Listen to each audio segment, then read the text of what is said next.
ಆಕಾಶವಾಣಿ ಮೈಸೂರು. ಹೊಲ ಈ ನೆಲ ಹೊಲ ಬದುಕು ಮಣ್ಣಿನೊಂದಿಗೆ ಬಾನುಲಿ ಸರಣಿ. ಹಸಿರ ಕೊನೆಗೆ ಹೂ ನಗೆಯಲಿ ಕೊನೆವ ಹೊನ್ನ ಫಲ. ಲೇಖನ ಹಾಗೂ ಪ್ರಸ್ತುತಿ ಕೃಷಿ ದಾರ್ಶನಿಕ ಎಪಿ ಚಂದ್ರಶೇಖರ್. ಹೊಲ ಈ ನೆಲ. ಯಾವುದೇ ಗಿಡ ಬೆಳೆ ಬೆಳೆದು ಮರವಾಗುವಾಗ ಅದು ಮಣ್ಣಿನಿಂದ ಪಡೆಯುವುದು ನಗಣ್ಯವೆಂದು, ಅದರ ಎಲ್ಲಾ ಶಕ್ತಿ ಸಾಮರ್ಥ್ಯ ಮತ್ತು ತೂಕ ಸಂಚಯನವು ಸೂರ್ಯಶಾಖದಿಂದ ಎಂದು ನಾವು ಪುಟ್ಟ ಕುಂಡದೊಳಗೆ ಒಂದು ಆಲದ ಗಿಡವನ್ನು ನೆಟ್ಟು ಸ್ಥಾಪಿಸಬಹುದು. ಕುಂಡದೊಳಗಿನ ಮಣ್ಣಿನ ತೂಕಕ್ಕಿಂತ ಎಷ್ಟೋ ಪಟ್ಟು ಜಾಸ್ತಿಯಾಗಿ ಬೆಳೆದ ಬೊನ್ಸಾಯಿ ಗಿಡಗಳು ಬ್ರಹ್ಮಾಂಡ ತತ್ವಜ್ಞಾನವನ್ನೇ ಕೊಡಬಲ್ಲುದು. ತನಗೆ ಸಿಕ್ಕಿದ ಕುಂಡದೊಳಗಿನ ಸೀಮಿತ ಅವಕಾಶದಲ್ಲಿ ಸಂಭ್ರಮಿಸುವ ಬೊನ್ಸಾಯಿ ಗಿಡವನ್ನು ನೋಡಿ ನಾವು ಕೂಡ ಅವಕಾಶ ವಂಚಿತರಾದೆವೆಂದು ಕರುಬುವ ಬದಲು ಸಿಕ್ಕಿರುವ ಅವಕಾಶದಲ್ಲಿ ಸಂಭ್ರಮಿಸಲು ಕಲಿಯಬಹುದು. ನಾವು ಕೃಷಿ ಮಾಡಿ, ಮಣ್ಣು ಪರೀಕ್ಷೆ ಮಾಡಿ, ಬಗೆ ಬಗೆಯ ಗೊಬ್ಬರ ಕೊಟ್ಟು ವ್ಯಯ ಮಾಡುವುದು ವ್ಯರ್ಥವೆಂದು ಕೂಡ ಸ್ಥಾಪಿಸಬಹುದು. ಹೊರಗಿರುವ ಸೀಮಿತ ಅವಕಾಶದಲ್ಲಿ ಕುಂಡ ಕೃಷಿ ಮಾಡಿ ಸಂಭ್ರಮಿಸುವ ಸಣ್ಣ ಪ್ರಯತ್ನದಲ್ಲಿ ದೊಡ್ಡ ಲಾಭವಿರುವುದು. ಪ್ರಚಾರಗೊಳ್ಳುತ್ತಿರುವ ವಿಜ್ಞಾನದೊಳಗೆ ನಕಲಿಯೆಷ್ಟು ಅಸಲಿಯೆಷ್ಟು ಎಂದು ಆಗ ನಮಗೆ ಗೊತ್ತಾಗುವುದು. ಆದರೆ ಗಿಡಗಳು ಮಣ್ಣಿನಿಂದ ಅತ್ಯಂತ ಕನಿಷ್ಠ ಪ್ರಮಾಣದಲ್ಲಿ ಪೋಷಕಾಂಶಗಳನ್ನು ತೆಗೆದುಕೊಳ್ಳುತ್ತವೆಂದು ಗೊತ್ತಾದರೂ ತೆಗೆದುಕೊಳ್ಳುವುದಕ್ಕಿಂತ 100 ಪಟ್ಟು ಹೆಚ್ಚಾಗಿ ಗಿಡಗಳು ತಮಗೆ ಆಧಾರ ಕೊಟ್ಟ ಮಣ್ಣಿಗೆ ಪೋಷಕಾಂಶಗಳನ್ನು ಪೂರೈಸಿಕೊಡುತ್ತವೆಂಬ ಸತ್ಯದರ್ಶನವಾದರೂ ಇಂಥ ಸತ್ಯದರ್ಶನವನ್ನು ನೇರಾನೇರ ಮಾಡಿಕೊಡುವ ಕುಂಡದೊಳಗಿರುವ ಗಿಡಕ್ಕಿಂತ ನೇರಾನೇರ ಮಣ್ಣಿನ ಸಂಪರ್ಕದೊಳಗೆ ಇರುವ ಗಿಡವು ಹೆಚ್ಚಿನ ಗುಣಮಟ್ಟವನ್ನು ಪ್ರದರ್ಶಿಸುವುದು. ನೇರಾನೇರ ಮಣ್ಣಿನೊಳಗೆ ಆಡಿದ ಮಕ್ಕಳಾಗಲಿ ಮರಕ್ಕಾಗಲಿ ಮಹೋನ್ನತ ಆರೋಗ್ಯಾಸ್ವಾದನೆಗಳಿರುವುದು. ಉದಾಹರಣೆಗೆ ಒಂದು ಲಾವಂಚ ಗಿಡವನ್ನು ಮುಂದಿಟ್ಟು ನೋಡೋಣ. ಲಾವಂಚ ಒಂದು ಹುಲ್ಲು. ಇದು ಒಣಭೂಮಿಯಲ್ಲಿ ಮಳೆಯಾಶ್ರಿತವಾಗಿಯೂ ಬೆಳೆಯಬಲ್ಲುದು. ಮಳೆ ನೀರು ಮುಳುಗಡೆಯಾದರೂ ತಾಳಬಲ್ಲುದು. ಮಣ್ಣು ಸವಕಳಿಯನ್ನು ತಡೆದು ಉಳಿಸುವಲ್ಲಿ ಲಾವಂಚಕ್ಕೆ ಮಹತ್ತರ ಸಾಮರ್ಥ್ಯವಿರುವುದು. 3-4 ಅಡಿ ಎತ್ತರ ಬೆಳೆಯುವ ಒಂದು ಹುಲ್ಲಿನ ಗುಚ್ಛಕ್ಕೆ 100 ಕಿಲೋಮೀಟರ್ ಉದ್ದವಾಗುವಷ್ಟು ಬೇರಿನ ಜಾಲ ಇರುವುದು. ಹಾಗಾಗಿ ಇದು ಮಣ್ಣನ್ನು ಕರಗದಂತೆ ಹಿಡಿದಿಡುವುದು. ಈ ಲಾವಂಚದ ಬೇರಿಗೆ ಏನೆಂಥ ಸುಗಂಧವೆನ್ನುತ್ತೀರಿ? ಎಂಥವರನ್ನಾದರೂ ಬೇರು ಒಕ್ಕಿ ಸಂಗ್ರಹಿಸುವಂತೆ ಇದು ಪ್ರೇರೇಪಿಸುವುದು. ಕಿತ್ತು ತೊಳೆದು ಒಣಗಿಸಿದ ಬೇರಿಗೆ ವಿವಿಧೋಪಯೋಗಗಳಿರುವುದು. ಕುಡಿಯುವ ನೀರಿಗೆ ಹಾಕಿದರೆ ನೀರು ಶುದ್ಧವೂ ಸುಗಂಧವೂ ಆಗುವುದು.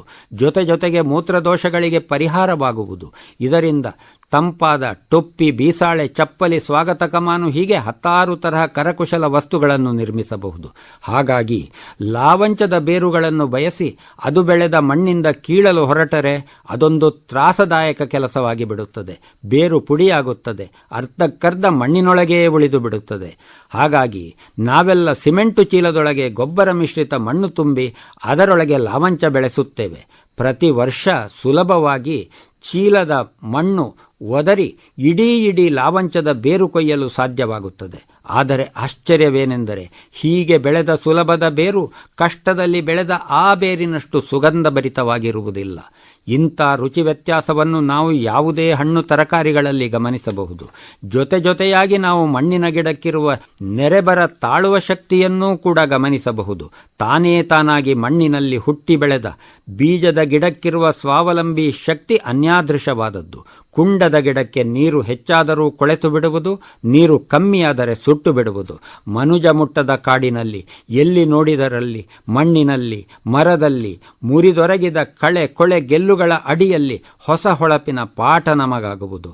ಮಣ್ಣಿನ ಸಂಪರ್ಕದಲ್ಲಿರುವ ಗಿಡಕ್ಕೆ ಹೇಗೋ ವ್ಯಕ್ತಿಗಳಿಗೂ ಹಾಗೆ ಸ್ವಾವಲಂಬಿ ಜೀವನ ಶಕ್ತಿ ಇರುವುದನ್ನು ನಾವು ಮಣ್ಣಿನ ಒಡನಾಟದಲ್ಲಿದ್ದರೆ ಮಾತ್ರ ಗಮನಿಸಲು ಸಾಧ್ಯವಾಗುವುದು. ಮಣ್ಣು ಮರವಾಗಿ, ಮರವು ಕಾಗದವಾಗಿ, ಆ ಕಾಗದದ ಮೇಲೆ ಮತ್ತದೇ ಮರದ ಮಸಿ ಮುದ್ರಣಗೊಂಡ ಪುಸ್ತಕದ ಓದಿನೊಳು ಆದ ಪಾಠ ಅದೆಷ್ಟು ಮಹತ್ತರವಾದದ್ದಾದರೂ ಅದು ಕುಂಡದ ಕೃಷಿಯಷ್ಟೇ ಆಗುವುದು. ಹೊಲ ಈ ನೆಲ. ಬದುಕು ಮಣ್ಣಿನೊಂದಿಗೆ ಬಾನುಲಿ ಸರಣಿ ಕೇಳಿದಿರಿ.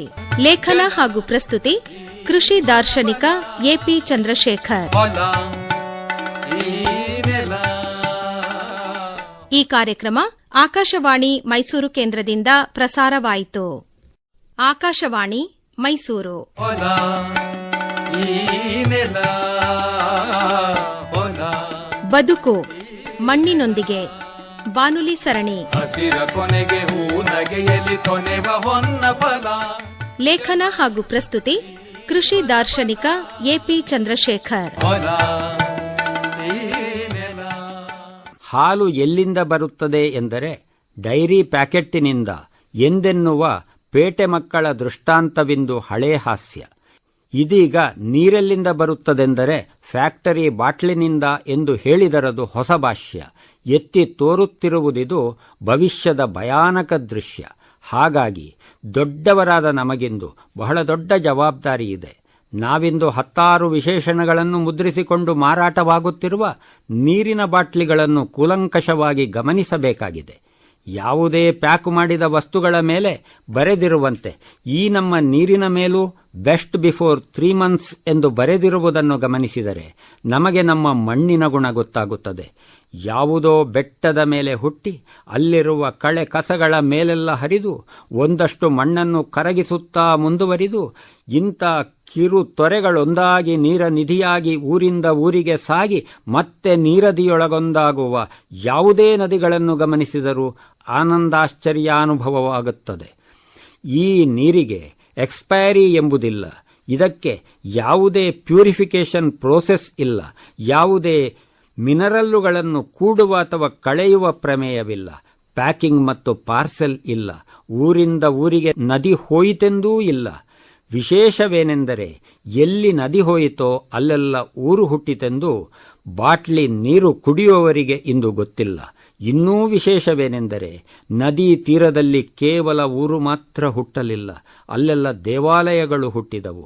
ತಾನೇ ತಾನಾಗಿ ಹರಿವ ನೀರೆಲ್ಲ ತೀರ್ಥವೆಂದು ಪೂಜಿಸಲ್ಪಟ್ಟವು.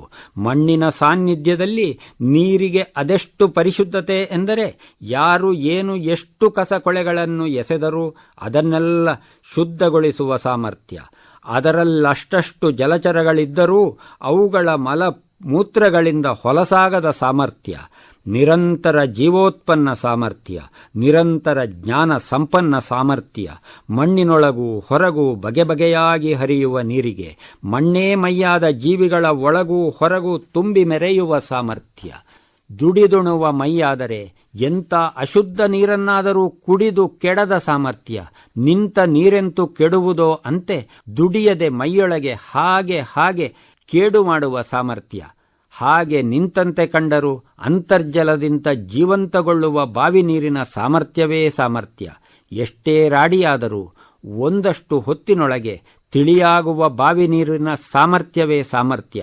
ಕೂಪ ಕಾನಕ ನ್ಯಾಯದಂತೆ ಬಾವಿ ತೋಡಿದವನ ಕಷ್ಟವನ್ನು ಕೊಳಕನ್ನು ಅಲ್ಲಲ್ಲೇ ಕಳೆದು ಕಳೆಗಟ್ಟುವ ಸಾಮರ್ಥ್ಯ. ಮಣ್ಣಿನೊಳಗಣ ಬಾವಿ ನೀರಿನ ಸಾಮರ್ಥ್ಯ ಅದೆಷ್ಟೆಂದರೆ ಆ ಸೇದು ಬಾವಿ ಇರುವಲ್ಲಿಯವರೆಗೆ 3 ತಿಂಗಳಿಗೆಲ್ಲ ಎಕ್ಸ್ಪೈರಿ ಆಗುವ ಬಾಟ್ಲಿ ನೀರು ಬೇಕಾಗಿರಲಿಲ್ಲ. ಅಲ್ಲಿಯವರೆಗೆ ಯಾವುದೇ ನದಿ ಹಳ್ಳ ಕೊಳ್ಳಗಳು ಕಲುಷಿತಗೊಂಡಿರಲಿಲ್ಲ. ಮಾಲಿನ್ಯವೆಂಬ ಪದವೇ ಚಾಲ್ತಿಯಲ್ಲಿರಲಿಲ್ಲ. ಬಗೆ ಬಗೆಯ ಸ್ವಚ್ಛತಾ ಆಂದೋಲನಗಳು ಬೇಕಿರಲಿಲ್ಲ. ಬಗೆ ಬಗೆಯ ಜಲಶುದ್ಧಿ ಯಂತ್ರಗಳ ಹಾವಳಿ ಇರಲಿಲ್ಲ. ಮಳೆ ಕೊಯ್ಲೆಂಬ ಒಂದು ಹೊಸ ವಿಜ್ಞಾನವನ್ನು ಹೊರುವ ಅಗತ್ಯ ಇರಲಿಲ್ಲ. ವಿಜ್ಞಾನವೆಂದು ಏನೆಷ್ಟು ಬಗೆಯ ಜಲಶುದ್ಧಿ ಯಂತ್ರಗಳು, ಪಾತ್ರಗಳು, ಮಾರಾಟದ ಅನುಕೂಲತೆಗಳು ವಿಕಾಸನಗೊಂಡಿದ್ದರು. ಇವೆಲ್ಲ ಅಭಿವೃದ್ಧಿಯ ಅನಿವಾರ್ಯತೆಗಳೆಂದು ವಿಶ್ಲೇಷಣೆಗೊಂಡಿದ್ದರು. ವಿದ್ಯಾವಿತ್ತ ವೈಭವಗಳು ಏನೆಷ್ಟಿದ್ದರು ಮತ್ತೆ ತಾನೇ ತಾನಾಗಿ ಶುದ್ಧಗೊಳ್ಳುವ ಮಣ್ಣಿನೊಳಗಣ ನೀರಿನಂತೆ ನಮ್ಮ ಮನಸ್ಸು ಕೂಡ ಶುದ್ಧಗೊಂಡಾಗ ಮತ್ತೆ ಮಣ್ಣಿನ ಮಡಕೆ ಹೂಜಿಯೊಳಗಿನ ನೀರಿಗೆ ಹಾತೊರೆಯುತ್ತದೆ. ಮಡಕೆ ಮತ್ತು ಸೌದೆ ಒಲೆಯಡುಗೆ ಮೇಲೆಂದು ಆಗಾಗ ಅಲ್ಲಲ್ಲಿ ಮಮತೆಯ ಮಾತು ಹೊರಡುತ್ತದೆ. ಮಣ್ಣು ಮಡಕೆಯೊಂದು ಸಂಗೀತ ವಾದ್ಯವಾಗಿಯೂ ಮಹತ್ವ ಪಡೆಯುತ್ತದೆ. ಬಾವಿ ನೀರಿನೊಳಗೆ ಇಣುಕಿ ನೋಡಿ, ಕಾಣುವ ನೀರನ್ನೇ ಕನ್ನಡಿ ಮಾಡಿ ನಮ್ಮ ಮುಖದರ್ಶನ ಮಾಡಿಕೊಳ್ಳಬೇಕಾದ ಅನಿವಾರ್ಯತೆ ಇಂದಿದೆ. ಬದುಕು ಮಣ್ಣಿನೊಂದಿಗೆ ಬಾನುಲಿ ಸರಣಿ ಕೇಳಿದಿರಿ. ಲೇಖನ ಹಾಗೂ ಪ್ರಸ್ತುತಿ ಕೃಷಿ ದಾರ್ಶನಿಕ ಎಪಿ ಚಂದ್ರಶೇಖರ್. ಈ ಕಾರ್ಯಕ್ರಮ ಆಕಾಶವಾಣಿ ಮೈಸೂರು ಕೇಂದ್ರದಿಂದ ಪ್ರಸಾರವಾಯಿತು. ಆಕಾಶವಾಣಿ ಮೈಸೂರು. ಈ ನೆಲ ಹೊಲ ಬದುಕು ಮಣ್ಣಿನೊಂದಿಗೆ ಬಾನುಲಿ ಸರಣಿ ಹಸಿರ ಕೊನೆಗೆ ಹೂ ನಗೆಯಲಿ ಕೊನೆವ ಹೊನ್ನ ಫಲ. ಲೇಖನ ಹಾಗೂ ಪ್ರಸ್ತುತಿ ಕೃಷಿ ದಾರ್ಶನಿಕ ಎಪಿ ಚಂದ್ರಶೇಖರ್. ಹೊಲ ಈ ನೆಲ. ಮಳೆ ಮತ್ತು ಬಿಸಿಲಿನ ಪೆಟ್ಟು ತಿಂದು ತಿಂದು ಕಾಲಾಂತರದಲ್ಲಿ ಕಲ್ಲಾಗಿದ್ದ ನಮ್ಮ ಭೂಮಿ ಮಣ್ಣಾಯಿತೆಂಬುದು ಒಂದು ಊಹಾಕಲ್ಪನೆ, ಹೈಪಾಥಿಸಿಸ್. ಈ ಊಹನೆಗೆ ಧಾರಾಳ ಅನುಭವದ ಆಧಾರ ಉಂಟು. ಕಲ್ಲು ಬಂಡೆಯನ್ನು ಒಡೆದು ಚಪ್ಪಡಿ ಮಾಡಲು ಅಥವಾ ಕಗ್ಗಲ್ಲು ತೆಗೆಯಲು ನಾವು ಇಂದಿಗಾದರೂ ಬಳಸಬೇಕಾದದ್ದು ಬೆಂಕಿಯನ್ನೇ.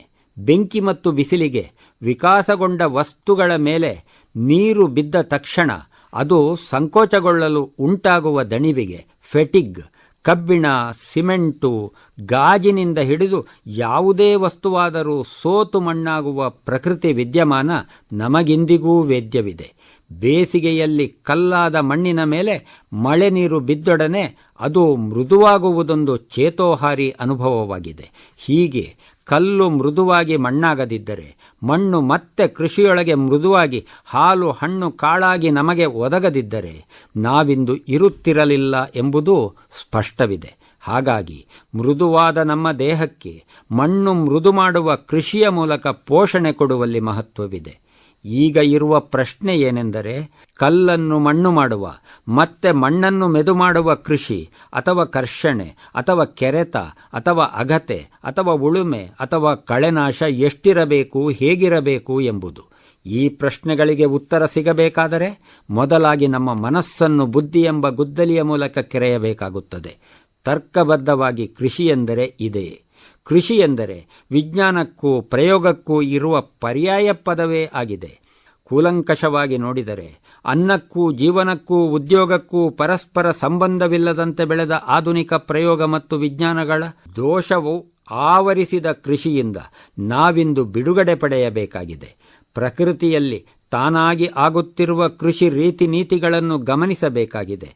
ತಾನಾಗಿ ಆಗುತ್ತಿರುವ ಪ್ರಾಕೃತಿಕ ಕೃಷಿಗೆ ಪೂರಕವಾಗಿ ನಾವೆಷ್ಟು ಮಾಡಬೇಕೆಂಬ ಕುರಿತು ಪರಿಪರಿಯಾಗಿ ಪ್ರಶ್ನಿಸಿ ಉತ್ತರ ಪಡೆಯಬೇಕಾಗಿದೆ. ಕೃಷಿಯನ್ನು, ವಿಜ್ಞಾನವನ್ನು, ಜೀವನವನ್ನು, ಜೀವಧಾರಕ ಪ್ರಕೃತಿಯನ್ನು ಒಟ್ಟಾಗಿ ನೋಡಿದರೆ, ಒಂದಾಗಿ ನೋಡಿದರೆ ಅಲ್ಲಿ ದಿವ್ಯ ದರ್ಶನವಾಗುತ್ತದೆ.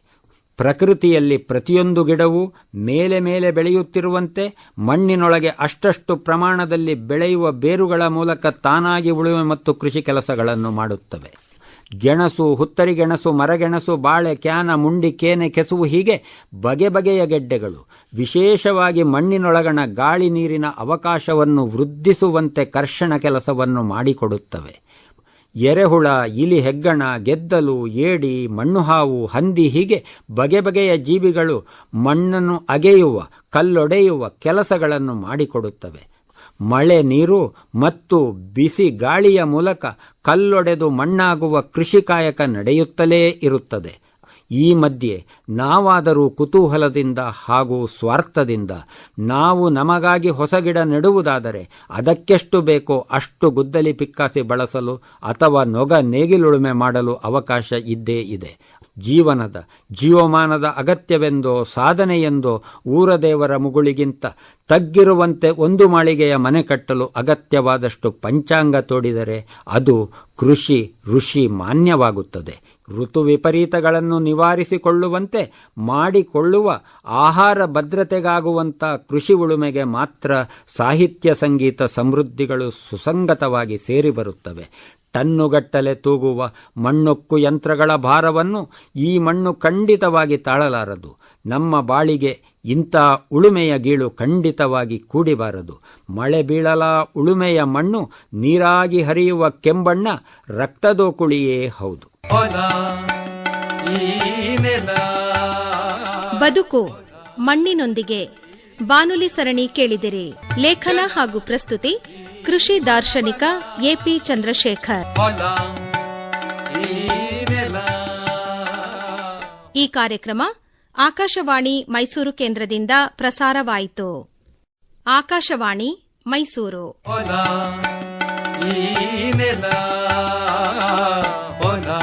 ಬದುಕು ಮಣ್ಣಿನೊಂದಿಗೆ ಬಾನುಲಿ ಸರಣಿ.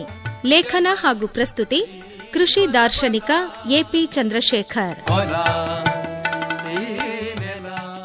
ಉಂಬ ಬಟ್ಟಲೊಳು ಅನ್ನವನ್ನು ಉಣ್ಣದೆ ಎಸೆವ ಅಧಿಕಾರ ಯಮಗುಂಟೆ ಇಲ್ಲ ಎಂಬ ಖಂಡಿತವಾದ ಉತ್ತರ ನನ್ನೊಳಗೆ ಉಂಟು.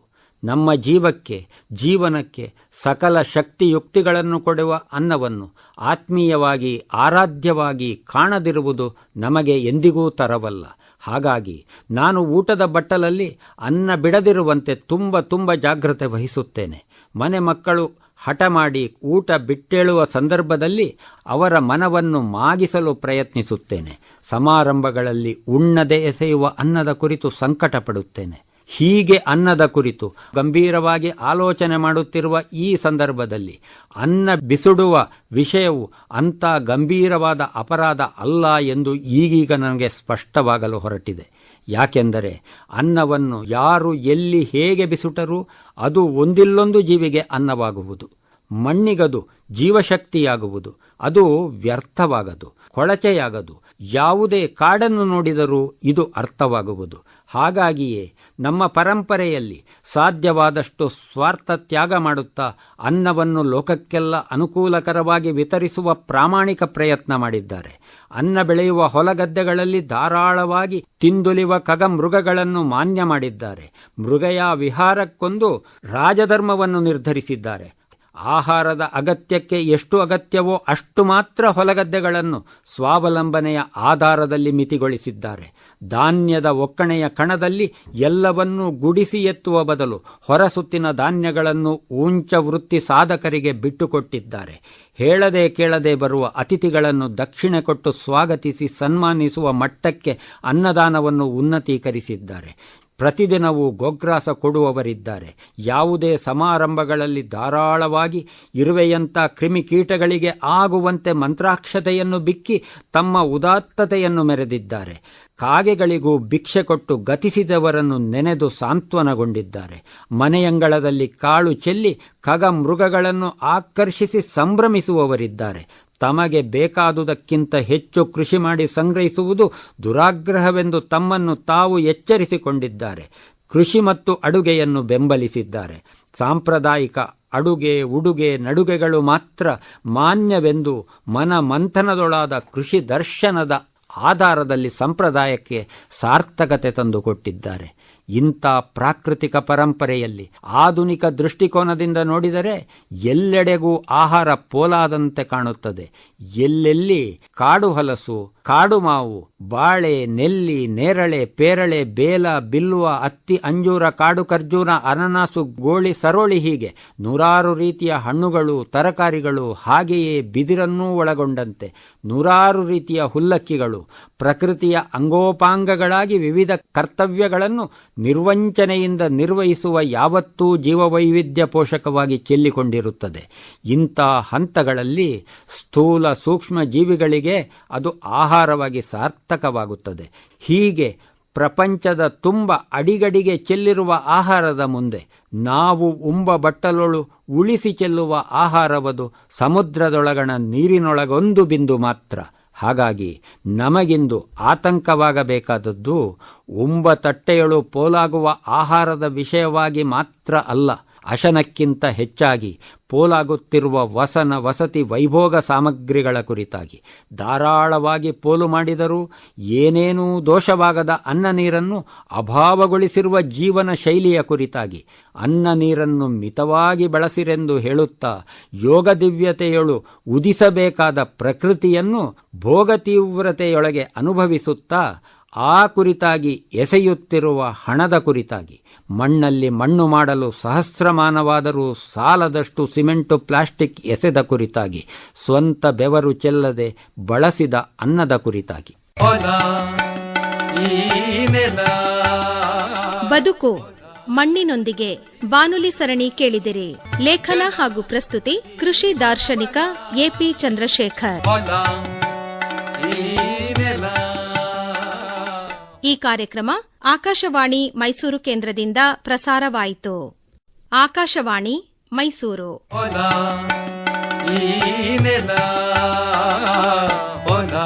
ಬದುಕು ಮಣ್ಣಿನೊಂದಿಗೆ ಬಾನುಲಿ ಸರಣಿ. ಹಸಿರ ಕೊನೆಗೆ ಹೂ ನಗೆಯಲಿ ಕೊನೆವ ಹೊನ್ನ ಫಲ.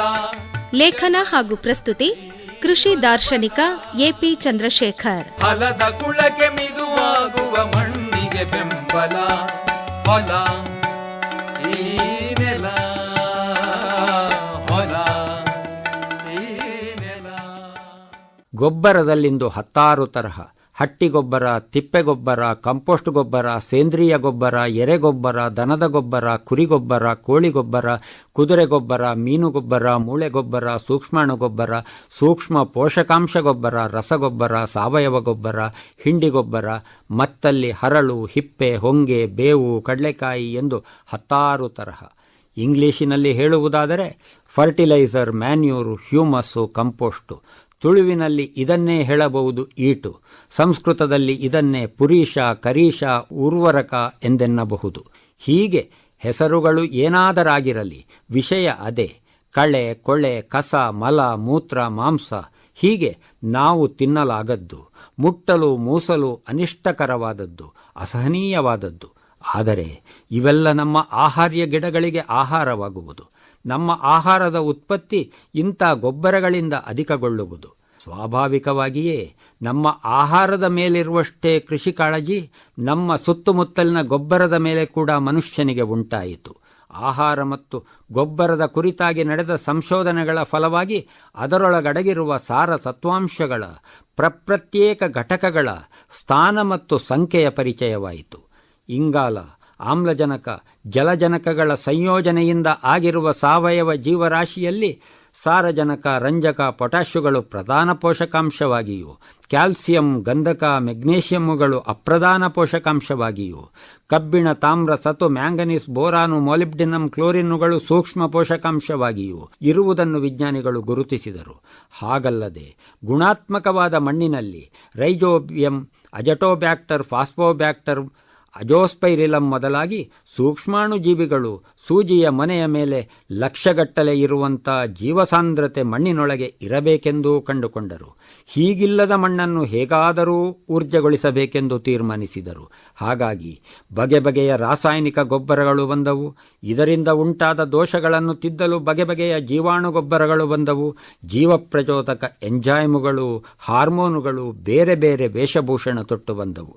ಆದರೆ ಎಲ್ಲರೂ ಒಂದೇ ರೀತಿಯಾಗಿ ಗಾಳಿ, ನೀರು, ಆಹಾರಗಳನ್ನು ಬಳಸಿದರೂ ನಮ್ಮೊಳಗೆ ಪ್ರತ್ಯೇಕವಾಗಿ ಇರುವ ಗುಣಸಾಮರ್ಥ್ಯ ಅಥವಾ ರುಚಿ, ಅಭಿರುಚಿ, ಅಭಿಮಾನಗಳ ಅಂತರವನ್ನು ಗಮನಿಸಿದರೆ ನಮ್ಮದೇ ಗುಣದೋಷಗಳು, ದೇಶಕಾಲ, ವಯಸ್ಸು, ಆರೋಗ್ಯದ ಮೇಲೆ ಮತ್ತೆ ಮತ್ತೆ ಬದಲಾಗುವುದನ್ನು ಗಮನಿಸಿದರೆ, ಈಗಿರುವಂತೆ ಮತ್ತಿರದ ಅನಿಶ್ಚಿತತೆಯನ್ನು ಗಮನಿಸಿದರೆ, ಹುಟ್ಟು, ಬೆಳವಣಿಗೆ, ಸಂತಾನೋತ್ಪತ್ತಿ ಮತ್ತು ಸಾವುಗಳೆಂಬ ಸ್ಥೂಲವಾದ ಜೀವಲಕ್ಷಣಗಳು ಎಲ್ಲ ಜೀವಿಗಳಲ್ಲೂ ಒಂದಾಗಿದ್ದರೂ ಸೂಕ್ಷ್ಮವಾದ ಜೀವಭಾವ ಲಕ್ಷಣಗಳಿಂದ ತೀರ ಪ್ರತ್ಯೇಕವೂ ನಿಗೂಢವೂ ಆಗಿರುವ, ಅದರಲ್ಲೂ ಸ್ವಯಂಭೂ, ಸ್ವಾವಲಂಬಿ, ಸಾಮರ್ಥ್ಯ, ಸಾಮ್ರಾಜ್ಯಾಧಿಪತಿಗಳಾಗಿರುವ ಮಣ್ಣಿಗೆ ಅಥವಾ ಸಸ್ಯಗಳಿಗೆ ಇಂತಿಷ್ಟು NPK, CA, S, Mg, Fe, Cu, Zn, Mn, B, Mo ಕೊಡಬೇಕೆಂದು ತೀರ್ಮಾನಿಸುವುದಾದರೂ ಹೇಗೆ?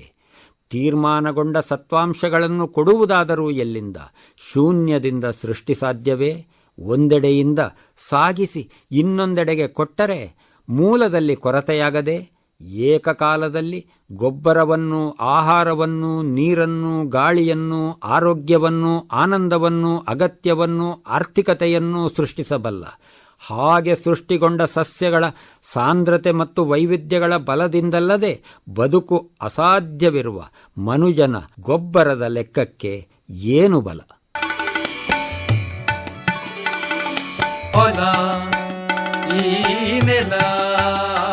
ಬದುಕು ಮಣ್ಣಿನೊಂದಿಗೆ ಬಾನುಲಿ ಸರಣಿ ಕೇಳಿದಿರಿ. ಹಸಿರ ಕೊನೆಗೆ ಹೂ ನಗೆಯಲಿ ಕೊನೆವ ಹೊನ್ನ ಫಲ. ಲೇಖನ ಹಾಗೂ ಪ್ರಸ್ತುತಿ ಕೃಷಿ ದಾರ್ಶನಿಕ ಎಪಿ ಚಂದ್ರಶೇಖರ್. ಫಲದ ಕುಳಕ್ಕೆ ಮಿದುವಾಗುವ ಮಣ್ಣಿಗೆ ಬೆಂಬಲ. ಹೊಲ ಈ ನೆಲ.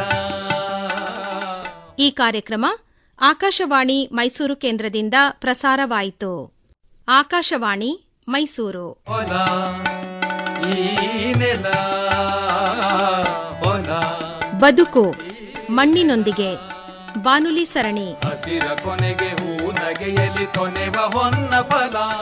ಲೇಖನ ಹಾಗೂ ಪ್ರಸ್ತುತಿ ಕೃಷಿ ದಾರ್ಶನಿಕ ಎಪಿ ಚಂದ್ರಶೇಖರ್. ಹೊಲ ಈ ನೆಲ. ಪರಸ್ಪರ ವೃತ್ತಿಗೂ ಪ್ರವೃತ್ತಿಗೂ, ಉದ್ಯೋಗಕ್ಕೂ ಜೀವನಕ್ಕೂ, ಬಯಕೆಗೂ ಪೂರೈಕೆಗೂ, ಊಟಕ್ಕೂ ಪಾಠಕ್ಕೂ, ಮನೆಗೂ ಕಚೇರಿಗೂ ವ್ಯತ್ಯಾಸವೇ ಇಲ್ಲದಂಥ ಕೃಷಿ ಬದುಕನ್ನು ಪ್ರಾರಂಭ ಮಾಡಿದ ಹೊಸತು 40 ವರ್ಷಗಳ ಹಿಂದೆ ನನ್ನ ಬಗೆ ವಿಷ ರಾಸಾಯನಿಕಗಳನ್ನು ಔಷಧಿಯೆಂದೋ ಆಹಾರವೆಂದೋ ಆರ್ಥಿಕವೆಂದೋ ಮಣ್ಣಿಗೆ ಸುರಿಯುವುದನ್ನು ತಿರಸ್ಕರಿಸಿತ್ತು.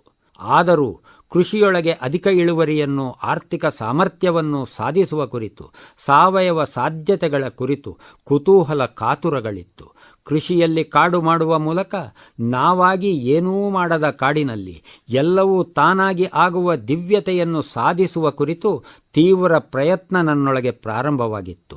ಸಸ್ಯ ಸಾಂದ್ರತೆ ಮತ್ತು ವೈವಿಧ್ಯವು ಮಣ್ಣಿಗೆ ಹಾಗೂ ಕೃಷಿಗೆ ಪೂರಕವೆಂದು ಮನವರಿಕೆಯಾಗಿತ್ತು. ಹಾಗಾಗಿ ನಾನೊಮ್ಮೆ ಹೊಸ ಗಿಡಗಳನ್ನು ರಸಿ ಅರಣ್ಯ ಇಲಾಖೆಯೊಂದರ ಸಸ್ಯವಾಟಿಗೆ ಹೋಗಿದ್ದೆ. ಅಲ್ಲಿ ಒಂದಷ್ಟು ಹೊಸ ಜಾತಿಯ ಗಿಡಗಳು ಸಿಕ್ಕಿದವು. ಜೊತೆಗೊಂದು ಮಾಹಿತಿ ಪತ್ರ ಸಿಕ್ಕಿತು. ಅದು ಎರೆಹುಳಗಳನ್ನು ಸಾಕಿ ಅಧಿಕ ಇಳುವರಿಯನ್ನು ಸಾಧಿಸುವ ಕುರಿತಾಗಿತ್ತು. ರಾಸಾಯನಿಕ ಮುಕ್ತ ಸಶಕ್ತ ಪರಿಸರವನ್ನು ಕಾಯ್ದುಕೊಳ್ಳುವ ಕುರಿತಾಗಿತ್ತು. ರೈತ ಮಿತ್ರನೆಂದು ಮಾತಿನ ಉಗುಳಿನೊಳಗಿದ್ದ ಎರೆಹುಳವನ್ನು ಆತ್ಮೀಯವಾಗಿ ಮಾತನಾಡಿಸುವ ಕುರಿತಾಗಿತ್ತು. ಮಣ್ಣುಂಡು ಮಣ್ಣು ಉಗುಳುವ ಮಣ್ಣು ಹುಳದ ಸಾಕಣೆಗೆ 2 ಸುಂದರ ತೊಟ್ಟಿಗಳನ್ನು ನಿರ್ಮಿಸಿದ್ದಾಯಿತು. ವಿಜ್ಞಾನಿಗಳು ವಿಧಿಸಿದ ವಿಧಿ ನಿಷೇಧಗಳಿಗೆ ತಲೆಬಾಗಿ ಅಳತೆ ಕೋಲಿಗೆ ಅನುಗುಣವಾಗಿ ಪ್ರಮಾಣಬದ್ಧವಾಗಿ ತೊಟ್ಟಿಯೊಳಗೆ ಅಟ್ಟಿ ಕಸದ ಹಾಸಿಗೆ ಮಾಡಲಾಯಿತು. ಮೊದಲು 6 ಇಂಚು ಮರಳ ಹಾಸು, ಆಮೇಲೆ ಅಷ್ಟಷ್ಟೇ ಕಸದ ಹಾಸು, ಒಮ್ಮೆ ಕಸದ ಹಾಸು, ಇನ್ನೊಮ್ಮೆ ಸೆಗಣಿ ಹಾಸು, ಹದವಾಗಿ ನೀರು ಬೀಸು. ಬಹುಶಃ ಆಗಿನ ಬೆಲೆಗೆ ಅನುಗುಣವಾಗಿ 1 ಕಿಲೋಗೆ 1,000 ವರಹ ಕೊಟ್ಟು ತಂದ ಎರೆಹುಳಗಳಿಗೆ ಈಗ ಸಲೀಸು. ಇದೇನು ಸಾಮಾನ್ಯವಾದ ಎರೆಹುಳಗಳಲ್ಲ. ನಮ್ಮ ದೇಶದಲ್ಲಿ ಇಂಥ ಬುದ್ಧಿವಂತ ತಳಿಗಳಿಲ್ಲ. ಹಸು, ನಾಯಿ, ಕೋಳಿ, ಕುರಿ, ಭತ್ತ, ಕಬ್ಬು, ಸೊಪ್ಪು, ತರಕಾರಿ ಹೀಗೆ ಪ್ರತಿಯೊಂದರಲ್ಲೂ ಆಮದಾದದ್ದು ಉತ್ಕೃಷ್ಟವೆಂಬ ನಂಬಿಕೆ ವಿಸ್ತರಿಸಿರಲು ಎರೆಹುಳವಾದರೂ ಜೊತೆಗೂಡಿ ನಮ್ಮ ಮನೆಗೆ ಬಂದದ್ದು ಕಾಲೋಚಿತವಾಗಿತ್ತು.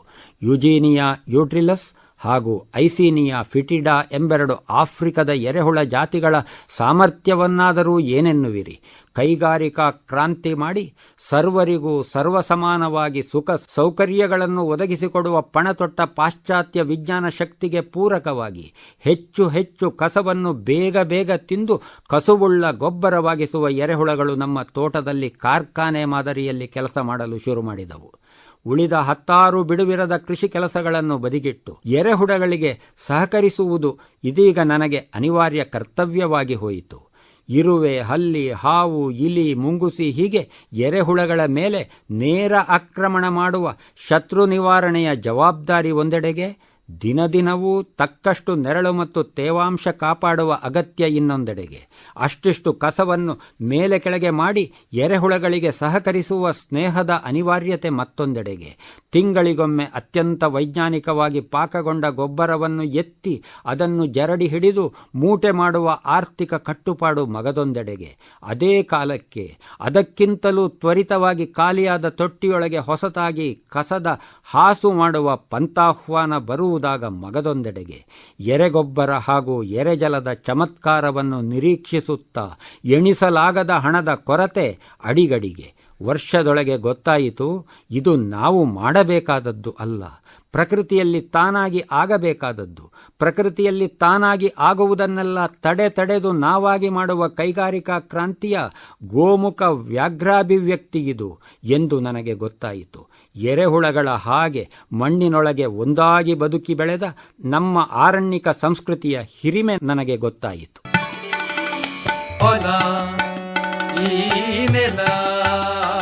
ಬದುಕು ಮಣ್ಣಿನೊಂದಿಗೆ ಬಾನುಲಿ ಸರಣಿ ಕೇಳಿದಿರಿ. ಲೇಖನ ಹಾಗೂ ಪ್ರಸ್ತುತಿ ಕೃಷಿ ದಾರ್ಶನಿಕ ಎಪಿ ಚಂದ್ರಶೇಖರ್. ಈ ಕಾರ್ಯಕ್ರಮ ಆಕಾಶವಾಣಿ ಮೈಸೂರು ಕೇಂದ್ರದಿಂದ ಪ್ರಸಾರವಾಯಿತು. ಆಕಾಶವಾಣಿ ಮೈಸೂರು.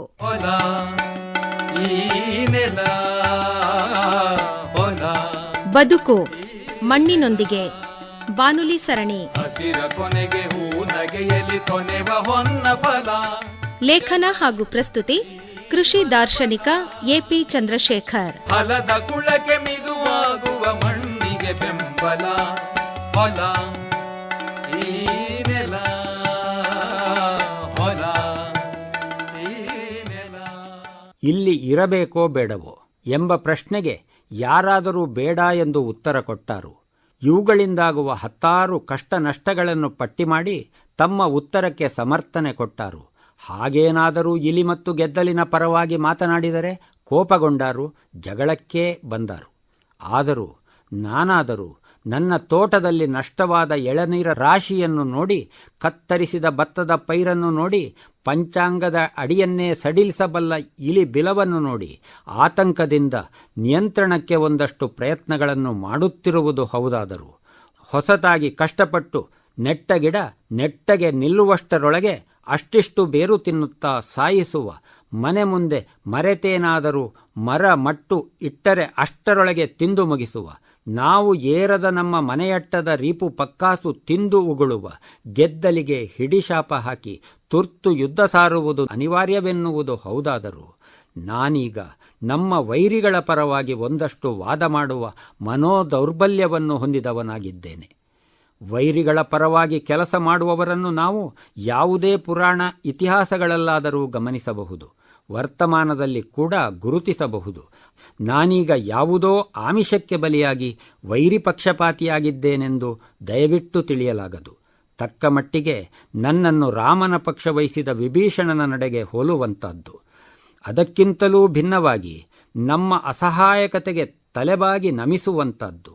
ಪರ್ಯಾಯ ಪರಿಣಾಮದಲ್ಲಿ ನಮ್ಮ ಉಜ್ಜೀವನ ಕಾರಕವಾಗಿರುವ ಪ್ರಾಕೃತಿಕ ಕಾರ್ಯವನ್ನು ಅನುಲಕ್ಷಿಸಿ ಗೌರವಿಸುವಂತಹದ್ದು. ಇಲಿ ಹಾಗೂ ಗೆದ್ದಲು ನಿರ್ಮೂಲನೆಗೆ ಈಗೀಗ ಏನೆಲ್ಲ ಯಂತ್ರತಂತ್ರ ಪಾಷಾಣಗಳು ಬಂದಿರುವುದಾದರೂ, ಇಲಿಗಳಿಂದ ನಮ್ಮ ಆಹಾರೋತ್ಪಾದನೆಯಲ್ಲಿ 30% ನಷ್ಟವಾಗುತ್ತದೆಂಬ ಆತಂಕ ತಪ್ಪಿಲ್ಲ. ಆಧುನಿಕವಾದ ನಿರ್ಮೂಲನ ಪರಿಣತಿ ಇಲ್ಲದಿದ್ದ ಆ ದಿನಗಳಲ್ಲಾದರೂ ಈ ಮಿತಿ ಮೀರಿಲ್ಲ. ಇದನ್ನು ಸ್ಥಾಪಿಸಲು ಅಂಕಿ ಅಂಶಗಳ ಅಧ್ಯಯನದ ಆಶ್ರಯ ಬೇಕಿಲ್ಲ. ಪರಿಸರದ ಬರಡು ಇಂದು ಎದ್ದು ಕಾಣುವುದಲ್ಲ, ಕಂಡದ್ದನ್ನು ಕಾಣದಂತೆ ಮಾಡುವ ಆಧುನಿಕ ವಿದ್ಯಾವಿತ್ಯ ಮುಸುಕಿನ ಪರಿಣಾಮವಾಗಿ ನನ್ನ ತೋಟದೊಳಗೆ ಬೆಳೆದು ಬರುವ ಯಾವತ್ತೂ ಫಸಲೆಲ್ಲವನ್ನೂ ಉಳಿಸಿಕೊಳ್ಳಬೇಕೆಂಬ ಪ್ರಯತ್ನ ಪಟ್ಟದ್ದು ಅಷ್ಟಿಷ್ಟಲ್ಲ. ಆದರೆ ನನ್ನೆಲ್ಲ ಶ್ರಮ, ಸಮಯ, ಹಣ, ಸಂಯಮ ನಷ್ಟವಾದದ್ದಲ್ಲದೆ ಫಲಿತಾಂಶ ಶೂನ್ಯವೆಂದು ಒಪ್ಪಿಕೊಳ್ಳದೆ ನನಗೆ ಬೇರೆ ಗತಿಯಿಲ್ಲ. ಹಾಗಾಗಿ ಇದೇ ಅಸಹಾಯಕತೆಯಿಂದ ಯಾರಾದರೂ ಪ್ರಕೃತಿಗೆ ಶರಣಾಗಿ ಪ್ರಕೃತಿಯ ರೀತಿ ನೀತಿಗಳನ್ನು ಒಪ್ಪಿಕೊಳ್ಳುವುದರಲ್ಲಿ ಬುದ್ಧಿವಂತಿಕೆ ಇದೆ ಎಂದು ನನಗೆ ಇಂದು ಮನವರಿಕೆಯಾಗಿದೆ. ಇಲಿ ಮತ್ತು ಗೆದ್ದಲು ಮಾಡುತ್ತಿರುವ ಲೋಕೋಪಕಾರವನ್ನು ಗುರುತಿಸಿ ನಿರಾಳವಾಗುವುದು ಉತ್ತಮವೆಂದು ನನಗೆ ಮನವರಿಕೆಯಾಗಿದೆ. ಇಲಿ ಮತ್ತು ಗೆದ್ದಲು ಉಚಿತವಾಗಿ ಮಾಡಿಕೊಡುತ್ತಿರುವ ಉಳುಮೆಗೆ ಮಹತ್ವವಿದೆ. ಸುರಿಯುವ ಮಳೆಯನ್ನು ಸರಿಯಾಗಿ ಅಂತರ್ಜಲಗೊಳಿಸುವಲ್ಲಿ ಇಲಿಬಿಲ ಮತ್ತು ಗೆದ್ದಲು ಮಾಡುವ ಕೆಲಸಕ್ಕೆ ಈಗಿರುವ ಎಲ್ಲ ಯಂತ್ರಗಳನ್ನು, ವಿದ್ಯುತ್ ಮತ್ತು ಪೆಟ್ರೋಲನ್ನು ಬಳಸಿದರೂ ಕಡಿಮೆಯಾಗುತ್ತದೆ. ನಾವು ರಾಶಿ ಹಾಕುವ ಕಸಕೊಳೆಗಳನ್ನು ಕರಗಿಸಿ ನಮ್ಮ ನಡೆ ಸಹ್ಯವಾಗುವಂತೆ ಮಾಡುವಲ್ಲಿ ಗೆದ್ದಲಿನ ಪಾತ್ರ ಮತ್ತು ಹೊಣೆಗಾರಿಕೆ ಭಾರಿಯಾಗಿದೆ. ಇಂಥ ಪರಿಸರ ಪೂರಕ ಕೆಲಸಗಳಿಗೆ ನಾವು ಸಂಬಳ ಕೊಡುವುದಾದರೂ ಹೇಗೆ? ನಿರಾಕರಿಸಲಾಗದ ಮಣ್ಣಿನ ಮೌಲ್ಯವರ್ಧನೆ ಮಾಡುವಲ್ಲಿ ಇಲಿಗೆ ಇರುವ ಮಹತ್ವವನ್ನು ಅರಿತೆ ವಿಘ್ನ ವಿನಾಶಕನಿಗೆ ಅದನ್ನು ವಾಹನವನ್ನಾಗಿ ಮಾಡಿ ಪೌರಾಣಿಕರು ಗೌರವಿಸಿದ್ದಾರೆ. ಹಾಗೆ ಗೆದ್ದಲಿನ ಎತ್ತರವನ್ನು ಅದು ನಿರ್ಮಿಸುವ ಹುತ್ತದೆತ್ತರಕ್ಕೆ ಹೋಲಿಸಿ ನೋಡಿದುದಾದರೆ ನಮಗೆ ಸಿಗುವಂಥ 10 ನೀತಿಪಾಠಗಳಿಗೆಲ್ಲ ಬೆಲೆ ಕಟ್ಟುವುದಾದರೆ ಅದು ಇನ್ನಷ್ಟು ಮೌಲ್ಯದ ಕತೆ.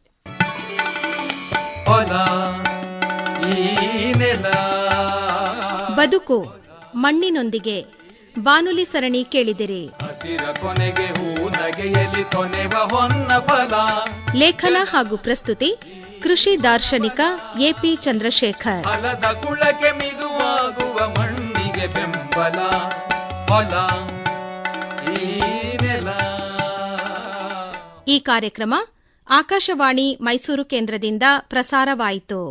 ಆಕಾಶವಾಣಿ ಮೈಸೂರು. ಹೊಲ ಈ ನೆಲ, ಹೊಲ ಬದುಕು ಮಣ್ಣಿನೊಂದಿಗೆ ಬಾನುಲಿ ಸರಣಿ. ಹಸಿರ ಕೊನೆಗೆ ಹೂ ನಗೆಯಲಿ ಕೊನೆವ ಹೊನ್ನ ಫಲ. ಲೇಖನ ಹಾಗೂ ಪ್ರಸ್ತುತಿ ಕೃಷಿ ದಾರ್ಶನಿಕ ಎಪಿ ಚಂದ್ರಶೇಖರ್. ಈ ನೆಲ ಹೊಲ, ಈ ನೆಲ. ಎಲ್ಲಿ ಬೇಕಾದರೂ ನೋಡಿ, ಯಾವ ಜೀವಿಯನ್ನಾದರೂ ನೋಡಿ, ಆಟಕ್ಕೂ ಪಾಠಕ್ಕೂ ಈ ಪ್ರಕೃತಿಯಲ್ಲಿ ಪ್ರತ್ಯೇಕತೆ ಎಂಬುದು ಇಲ್ಲ. ಪ್ರತ್ಯೇಕವಾದ ಅವಧಿ, ತರಬೇತಿ, ಉಪಕರಣಗಳು ಇಲ್ಲ. ನೀತಿ ನಿಯಮ ಸಂಹಿತೆ ಇಲ್ಲ. ಪಠ್ಯಪುಸ್ತಕವಂತೂ ಇಲ್ಲವೇ ಇಲ್ಲ. ಹಾಗೆಂದು ಯಾವತ್ತೂ ಜೀವಿಗಳ ಜೀವನಕ್ಕೆ ಶಿಸ್ತು ಸಂಯಮಗಳು ಇಲ್ಲವೆಂದೇನೂ ಇಲ್ಲ. ಪ್ರತಿಯೊಂದು ಜೀವಿಗಳ ಜೀವನವೂ ಪರಸ್ಪರ ಪೂರಕವಾಗಿ, ಪೋಷಕವಾಗಿ, ಕರಾರುವಾಕ್ಕಾಗಿ, ಹುಟ್ಟರಿವಿನ ಬಲದಲ್ಲಿ ನಡೆಯುತ್ತದೆ. ಆಟಪಾಠಗಳೊಂದಾಗಿ ಜೀವನ ನಡೆಯುತ್ತದೆ. ಸಸ್ಯಗಳು ಹಗಲು ಕೆಲಸ ಮಾಡುತ್ತವೆ, ರಾತ್ರಿ ನಿದ್ರಿಸುತ್ತವೆ. ಪ್ರಾಣಿ ಜಗತ್ತಿನಲ್ಲಿ ಕೆಲವಕ್ಕೆ ಹಗಲು ಅವಕಾಶ, ಕೆಲವಕ್ಕೆ ರಾತ್ರಿ ಅವಕಾಶ. ಪ್ರತಿಯೊಂದು ಸಾವಿನಲ್ಲೂ ಇನ್ನೊಂದು ಹುಟ್ಟಿಗೆ ಅವಕಾಶ. ಸೂರ್ಯೋದಯಕ್ಕೆ 5 ನಿಮಿಷವಿರುವಂತೆ ಅತ್ಯಂತ ಶಿಸ್ತುಬದ್ಧವಾಗಿ ಜೇನ್ನೊಣ ಹೂವಿಂದ ಹೂವಿಗೆ ಹಾರುತ್ತದೆ, ಆಹಾರವಾಗಿ ಮಕರಂದ ಪಡೆಯುತ್ತದೆ, ಪ್ರತ್ಯುಪಕಾರವಾಗಿ ಪರಾಗಸ್ಪರ್ಶ ಮಾಡುತ್ತದೆ. ಶುಕ ಪಿಕ ಪಿಕಲಾರ ಕೋಗಿಲೆ ಕಾಗೆ ಗೊರವಂಕಗಳು ತಾನುಂಡ ಮರದ ಬೀಜವನ್ನು ಇನ್ನೊಂದೆಡೆಗೆ ಚೆಲ್ಲಿ ಎಡೆಯಿಲ್ಲದಂತೆ ಹಸುರು ಉದಿಸಲು ಅವಕಾಶ ಮಾಡಿಕೊಡುತ್ತದೆ. ಹುಲ್ಲು ಹೆಚ್ಚಾಗಿ ಕಿಚ್ಚಾಗದಂತೆ ಹುಲ್ಲೆ ನೋಡುತ್ತದೆ, ಹುಲ್ಲೆ ಹೆಚ್ಚಾಗದಂತೆ ಹುಲಿ ನೋಡುತ್ತದೆ. ಹುಲ್ಲೆ ಸಿಕ್ಕದಿದ್ದರೂ ಹುಲ್ಲು ಮೇಯಲಾರೆನೆಂಬ ಹಿರಿಮೆ ಹುಲಿಯದ್ದಾಗಿದೆ.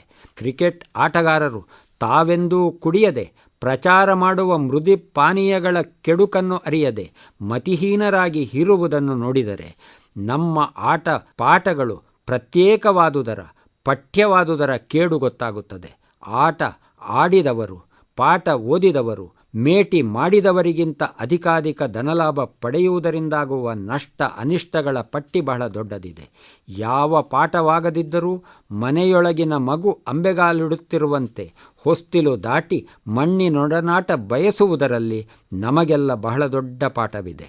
ಪ್ರತಿಯೊಬ್ಬರಿಗೂ ಮೊದಲಾಗಬೇಕು ಮಣ್ಣಿನ ಪಾಠ, ಜೊತೆಯಾಗಬೇಕು ಅಪ್ಪ ಅಮ್ಮರ ಪಾಠ, ಒಡ ಹುಟ್ಟಿದವರ ಪಾಠ, ಒಡನಾಡಿ ಸ್ನೇಹಿತರ ಪಾಠ. ಹುಟ್ಟಿದ ಮನೆಯ ಒಳ ಹೊರಗಿಲ್ಲದ ಆಟ ಪಾಠ ನೋಟಕೂಟಗಳು ಇನ್ನೊಂದೆಡೆಗೆ ಲಭ್ಯವಾಗುವುದು ಎಂದೂ ಸಂಭಾವ್ಯವಿಲ್ಲದಿರುವುದರಿಂದ ಇಲ್ಲಿರುವುದನ್ನು ಇನ್ನೆಲ್ಲೋ ಪಡೆಯುವ ಪ್ರಯತ್ನದಿಂದ ಎಲ್ಲರಿಗೂ ಆಗುತ್ತಿಹುದೆಂದು ಅನಗತ್ಯ ಕಷ್ಟ ನಷ್ಟ. ನಾವು ಕಟ್ಟುವ ಮನೆಯನ್ನು ಗೆದ್ದಲು ಕಟ್ಟುವ ಮನೆಯ ಒಂದಿಗೆ ಹೋಲಿಸಿ ನೋಡಿದರೆ ಆಗ ಸಿಕ್ಕೀತು ಜನನಿ ಮತ್ತು ಜನ್ಮಭೂಮಿ ಸ್ವರ್ಗಕ್ಕಿಂತ ಹಿರಿದೆಂಬ ರಾಮಾಯಣದ ಸಂಸ್ಕೃತಿ ನೋಟಪಾಠ. ದೇಶದ ಕೆರೆ ನದಿಗಳು ಆರಿದರೂ ಆರದ ಮಹಾಕಾವ್ಯವಾಗಿ ರಾಮಾಯಣ ಹರಿದದ್ದು ಹುತ್ತದೊಳಗಿಂದ ಎಂಬ ಪುರಾಣ ವಾಚನದಲ್ಲಿ ಬಹಳ ದೊಡ್ಡ ಪಾಠವಿದೆ. ಮಳೆ ನೀರು ಅಂತರ್ಜಲವಾಗುವರೆ ಹುತ್ತದ ಪಾತ್ರ ಮಹತ್ವದ್ದಾಗಿದೆ. ಏನೆಂಥ ಮಳೆಯಾದರೂ ಅಥವಾ ಬಿಸಿಲಾದರೂ ಸುರಕ್ಷಿತವಾಗಿರುವ ಹುತ್ತವನ್ನು ಯಾರು ಏನು ಎಂತು ಬಡಿದರೂ ಒಕ್ಕಿದರೂ ಅದು ಅವಿನಾಶಿಯಾಗಿರುತ್ತದೆ. ಹಾಗೆ ಹೋಗಿ ಹೀಗೆ ಬರುವಾಗ ಕೆಡವಿದ ಹುತ್ತ ಮತ್ತೆ ಕಟ್ಟಲ್ಪಡುತ್ತದೆ. ಎಷ್ಟೆಷ್ಟು ಗೆದ್ದಲು ಹುಳವನ್ನು ನಾಶ ಮಾಡಿದರೂ ಮೂಲ ತಾಯಿಯನ್ನು ಕೊಂದು ಮುಗಿಸಲಾಗದ ಜೀವಭಾವ ಸಂವೇದನೆ ಅಲ್ಲಿದೆ. ಕೃತಕ ರಾಸಾಯನಿಕ ವಿಷವಷ್ಟೇ ಮಣ್ಣಿನೊಳಗಿನ ಗೆದ್ದಲು ಮನೆಯನ್ನು ನಾಶ ಮಾಡಲು ಶಕ್ಯವಿದೆ. ಮನೆಯೇ ಮೊದಲ ಪಾಠಶಾಲೆ ಎಂದು ನಂಬಿ ನಡೆದ ನಮ್ಮ ಸಾಂಸ್ಕೃತಿಕ ಪರಂಪರೆಯ ಮೂಲ ಪಾಠವನ್ನು ನಾವಿಂದು ಶತಾಯಗತಾಯ ರಕ್ಷಿಸಿಕೊಳ್ಳಬೇಕಾಗಿದೆ. ನಮ್ಮ ಅಪ್ಪ ಅಮ್ಮ ನಮಗೆ ಜೀವನ ಪಾಠ ಮಾಡಲಾಗದಷ್ಟು ದಡ್ಡರಲ್ಲ, ಅಥವಾ ನಮ್ಮ ಮಕ್ಕಳಿಗೆ ಪಾಠ ಮಾಡಲಾರದಷ್ಟು ನಾವು ದಡ್ಡರಲ್ಲ ಎಂಬುದನ್ನು ನಾವಿಂದು ಅರಿಯಬೇಕಾಗಿದೆ. ನಾವು ನಮ್ಮ ಅಪ್ಪ ಅಮ್ಮ ಅಷ್ಟು ದಡ್ಡರೆಂದಾದರೆ ವಂಶವಾಹಿ ತತ್ವದಂತೆ ನಮ್ಮ ಮಕ್ಕಳು ತೀರ ತೀರ ನಿಷ್ಪ್ರಯೋಜಕರಾಗುವ ಮೊದಲು ನಾವು ಎಚ್ಚರಾಗಬೇಕಾಗಿದೆ.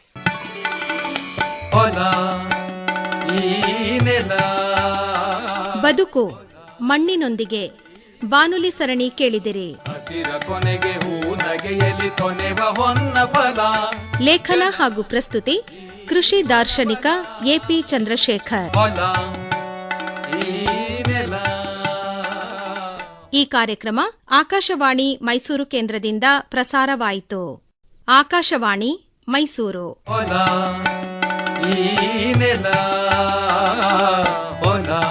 ಬದುಕು ಮಣ್ಣಿನೊಂದಿಗೆ ಬಾನುಲಿ ಸರಣಿ. ಹಸಿರ ಕೊನೆಗೆ ಹೂ ನಗೆಯಲಿ ಕೊನೆವ ಹೊನ್ನ ಫಲ.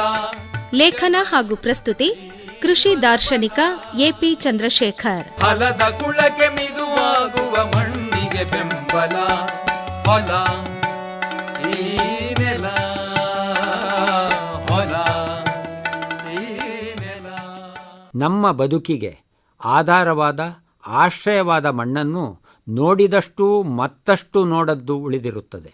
ನೋಡಿದಷ್ಟು ಈ ಮೊದಲು ನೋಡದ್ದು ಕಾಣುತ್ತದೆ. ಮಣ್ಣಿನ ಮೇಲೆ ಕಾಣದ್ದು ಮಣ್ಣಿನ ಒಳಗೆ ಇರುವುದು ಗೊತ್ತಾಗುತ್ತದೆ. ಹೀಗೆ ನೋಡಿದರೆ ನಾವು ನಡೆಯುವುದು ಬದುಕುವುದು ಮಣ್ಣಿನ ಮೇಲೆ. ಆದರೆ ಆಳಕ್ಕೆ ಇಳಿದು ನೋಡಿದರೆ ನಮ್ಮ ಬದುಕು ಬಲು ವಿಧವಾಗಿ ಮಣ್ಣಿನ ಒಳಗೆ ಕೂಡ ಇರುವುದು ಗೊತ್ತಾಗುತ್ತದೆ. ಎರೆಹುಳದಂತೆ ಅಥವಾ ಇಲಿ ಗೆದ್ದಲು ಹಾವು ಕಪ್ಪೆ ಬಹುಪದಿಗಳಂತೆ ನಮಗೆ ಮಣ್ಣಿನೊಳಗೆ ನೇರಾನೇರ ಜೀವಿಸಲು ಅವಕಾಶವಿಲ್ಲದಿದ್ದರೂ ನಮ್ಮ ಬದುಕು ಪರ್ಯಾಯವಾಗಿ ಮಣ್ಣಿನ ಒಳಗೆ ನಿರ್ಧಾರಗೊಳ್ಳುತ್ತದೆ. ಹೌದಲ್ಲ, ಮಣ್ಣಿನ ಆಳಕ್ಕೆ ಇಳಿದ ಮರಗಿಡ ಬಳ್ಳಿಗಳ ಮೇಲೆ ನಮ್ಮ ಬದುಕಿದೆ.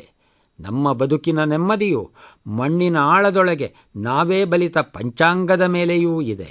ಪ್ರಕೃತಿಯೇ ನಮಗೆ ಕೊಟ್ಟ ಸಹಜ ಕುತೂಹಲ ಮತ್ತು ಅವಯವ ಸೌಷ್ಠವದ ಕಾರಣವಾಗಿ ನಾವು ಬಗೆ ಬಗೆಯಾಗಿ ಹಾರೆ ಗುದ್ದಲಿ ಪಿಕ್ಕಾಸಿ ನೇಗಿಲುಗಳನ್ನು ಬಳಸಿ ಸಾಕಷ್ಟು ಮಣ್ಣಿನಾಳಕ್ಕೆ ಇಳಿದಿದ್ದೇವೆ.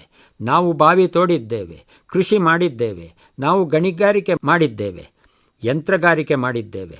ಆದರೆ ಈ ಮೊದಲು ನಾವೇನು ಮಾಡಿದ್ದರೂ ನೇರವಾಗಿ ಮಣ್ಣಿನಾಳಕ್ಕೆ ಇಳಿಯುವ ಮೊದಲು ಪರ್ಯಾಯವಾಗಿ ಪ್ರಬುದ್ಧಿಪೂರ್ವಕವಾಗಿ ವಿಚಾರದ ಆಳಕ್ಕೆ ಇಳಿದಿದ್ದೇವೆ. ಎಷ್ಟಿಳಿದರೆ ಕನಿಷ್ಠ ಹಾನಿಯೋ ಅಷ್ಟೇ ಇಳಿದಿದ್ದೇವೆ. ಹಾಗಾಗಿ ಕೂಪಖಾನಕ ನ್ಯಾಯವನ್ನು ನಮ್ಮವರು ಹೇಳಿದರು. ನಾವು ಬಾವಿ ತೋಡುವಾಗ ಮೈ ಬೆವರುವುದು ಮಣ್ಣಾಗುವುದು ಸಹಜ. ಆದರೆ ಬಾವಿ ತೋಡುತ್ತಾ ಆಳಕ್ಕೆ ಇಳಿದಾಗ ಅಲ್ಲಿ ಸಿಕ್ಕುವ ನೀರಿನಿಂದ ಮೈಗಾದ ಮಣ್ಣು ತೊಳೆದು ಮೇಲೆದ್ದು ಬರಬಹುದು. ನೀರು ಸಿಕ್ಕಿದ ಮೇಲೆ ಮತ್ತೆ ಹೆಚ್ಚಾಳಕ್ಕೆ ಇಳಿಯಲು ಸಾಧ್ಯವಾಗದು, ಹಾಗೂ ಅದರ ಅವಶ್ಯಕತೆಯೂ ಇರದು. ಮಣ್ಣಿನ ಆಳಕ್ಕೆ ಇಳಿಯುವುದರಿಂದ ಆದ ದೋಷವು ಅಥವಾ ಪಾಪವು ಸಿಕ್ಕಿದ ನೀರಿನಿಂದ ಗುಣಾತ್ಮಕವಾಗಿ ತೊಳೆದು ಹೋಗುವುದೆಂದು ಈ ನ್ಯಾಯವು ಹೇಳುವುದು. ಮಣ್ಣಿನ ಮೇಲಷ್ಟೇ ಜೀವಿಸಲು ಅರ್ಹತೆಯುಳ್ಳ ನಾವು ಮಣ್ಣಿನ ಮೇಲೆ ಹರಿಯುವ ಹಾಗೂ ನಿಲ್ಲುವ ನದಿ ನೀರು ಅಥವಾ ಕೆರೆ ನೀರು ಬಳಸಿ ಜೀವಿಸಬಹುದಾದ ನಾವು ಮಾಡಿದರೆ ಮಾಡಬಹುದಾದ ಪಾಪದ ಮಿತಿಯೂ ಇದೆಂದು ಕೂಪಖಾನಕ ನ್ಯಾಯವು ವಿಚಾರದ ಆಳಕ್ಕೆ ಇಳಿದು ಹೇಳುವುದು. ಕೊಂದ ಪಾಪವು ತಿಂದು ಪರಿಹಾರ ಎಂಬ ಜಾನಪದ ಗಾದೆ ಮಾತಾದರೂ ಒಗಟಾಗಿ ಇದನ್ನೇ ಹೇಳುವುದು. ನಾವು ಪ್ರಕೃತಿಯನ್ನು ಕೊಂದ ಪಾಪವು ನಾವು ಅದಕ್ಕೆ ಸಮವಾದ ಕಷ್ಟವನ್ನು ತಿನ್ನುವುದರಿಂದ ಮಾತ್ರ ಪರಿಹಾರವಾಗುವುದೆಂದು ಈ ಮಾತು ಹೇಳುವುದು. ಆದರೆ ನಾವಿಂದು ಮಣ್ಣಿನ ಆಳಕ್ಕೆ ಇಳಿದದ್ದು ಯಾವತ್ತೂ ಪ್ರಕೃತಿ ನ್ಯಾಯಗಳಿಗೆ ವಿರುದ್ಧವಾಗಿ. ಹಾಗೆ ಇಳಿದಿಳಿದು ನಾವು ಪಡೆದ ಪೆಟ್ರೋಲು ವಿದ್ಯುತ್ತು ಬಳಕೆಯಾದದ್ದಾದರೂ ಪ್ರಕೃತಿ ಧರ್ಮ ವಿರುದ್ಧವಾಗಿ. ಶ್ರಮರಹಿತ ಬೆವರು ರಹಿತ ಮಣ್ಣು ಮೆತ್ತದ ಜೀವನ ಸುಖಕ್ಕಾಗಿ, ಪ್ರಾಯಶ್ಚಿತ್ತವೇ ಇಲ್ಲದ ವೈಭೋಗಕ್ಕಾಗಿ, ಭಾರೀ ಟ್ರ್ಯಾಕ್ಟರ್ ಉಳುಮೆ ಮೇಲಾಗಿ, ನೇಗಿಲು ನೊಗದೆತ್ತು ಹೋಗಿ, ರಸಾತಳ ತಲುಪಿದ ತೂತುಬಾವಿಗಳಾಗಿ, ನ್ಯಾಯಬದ್ಧವಾದ ತೋಡುಬಾವಿಯು ಹೋಗಿ, ತೋರಿಯಂ ಲೀಥಿಯಂ ಮೇಲೆಮ್ಮ ಕಣ್ಣು ನಮ್ಮದೇ ಕಾಲ್ಬಲ ತೋಳ್ಬಲ ಸಾಲದಾಗಿ, ಪರಿಣಾಮವಾಗಿ ಮಣ್ಣೇರಿದೆ ಧೂಳಾಗಿ, ನೀರಿಳಿದಿದೆ ಹಾಳಾಗಿ, ಹಸುರಳಿದಿದೆ ಕೆಂಪಾಗಿ, ಯಾರಾದರೂ ಇಳಿದರೆ ಇಳಿಯಬೇಕೆಂದು ಮಣ್ಣಿನಾಳಕ್ಕೆ ಮರವಾಗಿ, ಮರದ ಬೇರಾಗಿ, ಇರಲಾಗದು ಬೇರಾಗಿ, ಮರದ ಹೊರತಾಗಿ ಬೇರೆಯಾಗಿ ಮಣ್ಣಿನಾಳಕ್ಕೆ ಇಳಿಯುವ ಪ್ರತಿಯೊಂದು ಪ್ರಯತ್ನದಲ್ಲೂ ಪ್ರಕೃತಿಯಲ್ಲಿ ಸಹಜ ಸುಂದರವಾಗಿ ಸಮೃದ್ಧವಾಗಿ ಇರಬೇಕಾದ ಹಸುರು ಮತ್ತು ನೀರಿನ ಒಸರು ಮರೆಯಾಗುತ್ತದೆ ಅನ್ಯಾಯವಾಗಿ.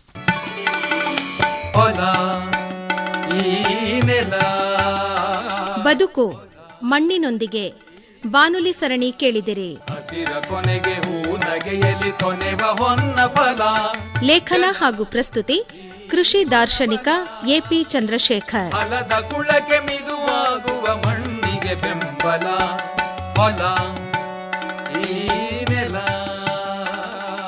ಈ ಕಾರ್ಯಕ್ರಮ ಆಕಾಶವಾಣಿ ಮೈಸೂರು ಕೇಂದ್ರದಿಂದ ಪ್ರಸಾರವಾಯಿತು.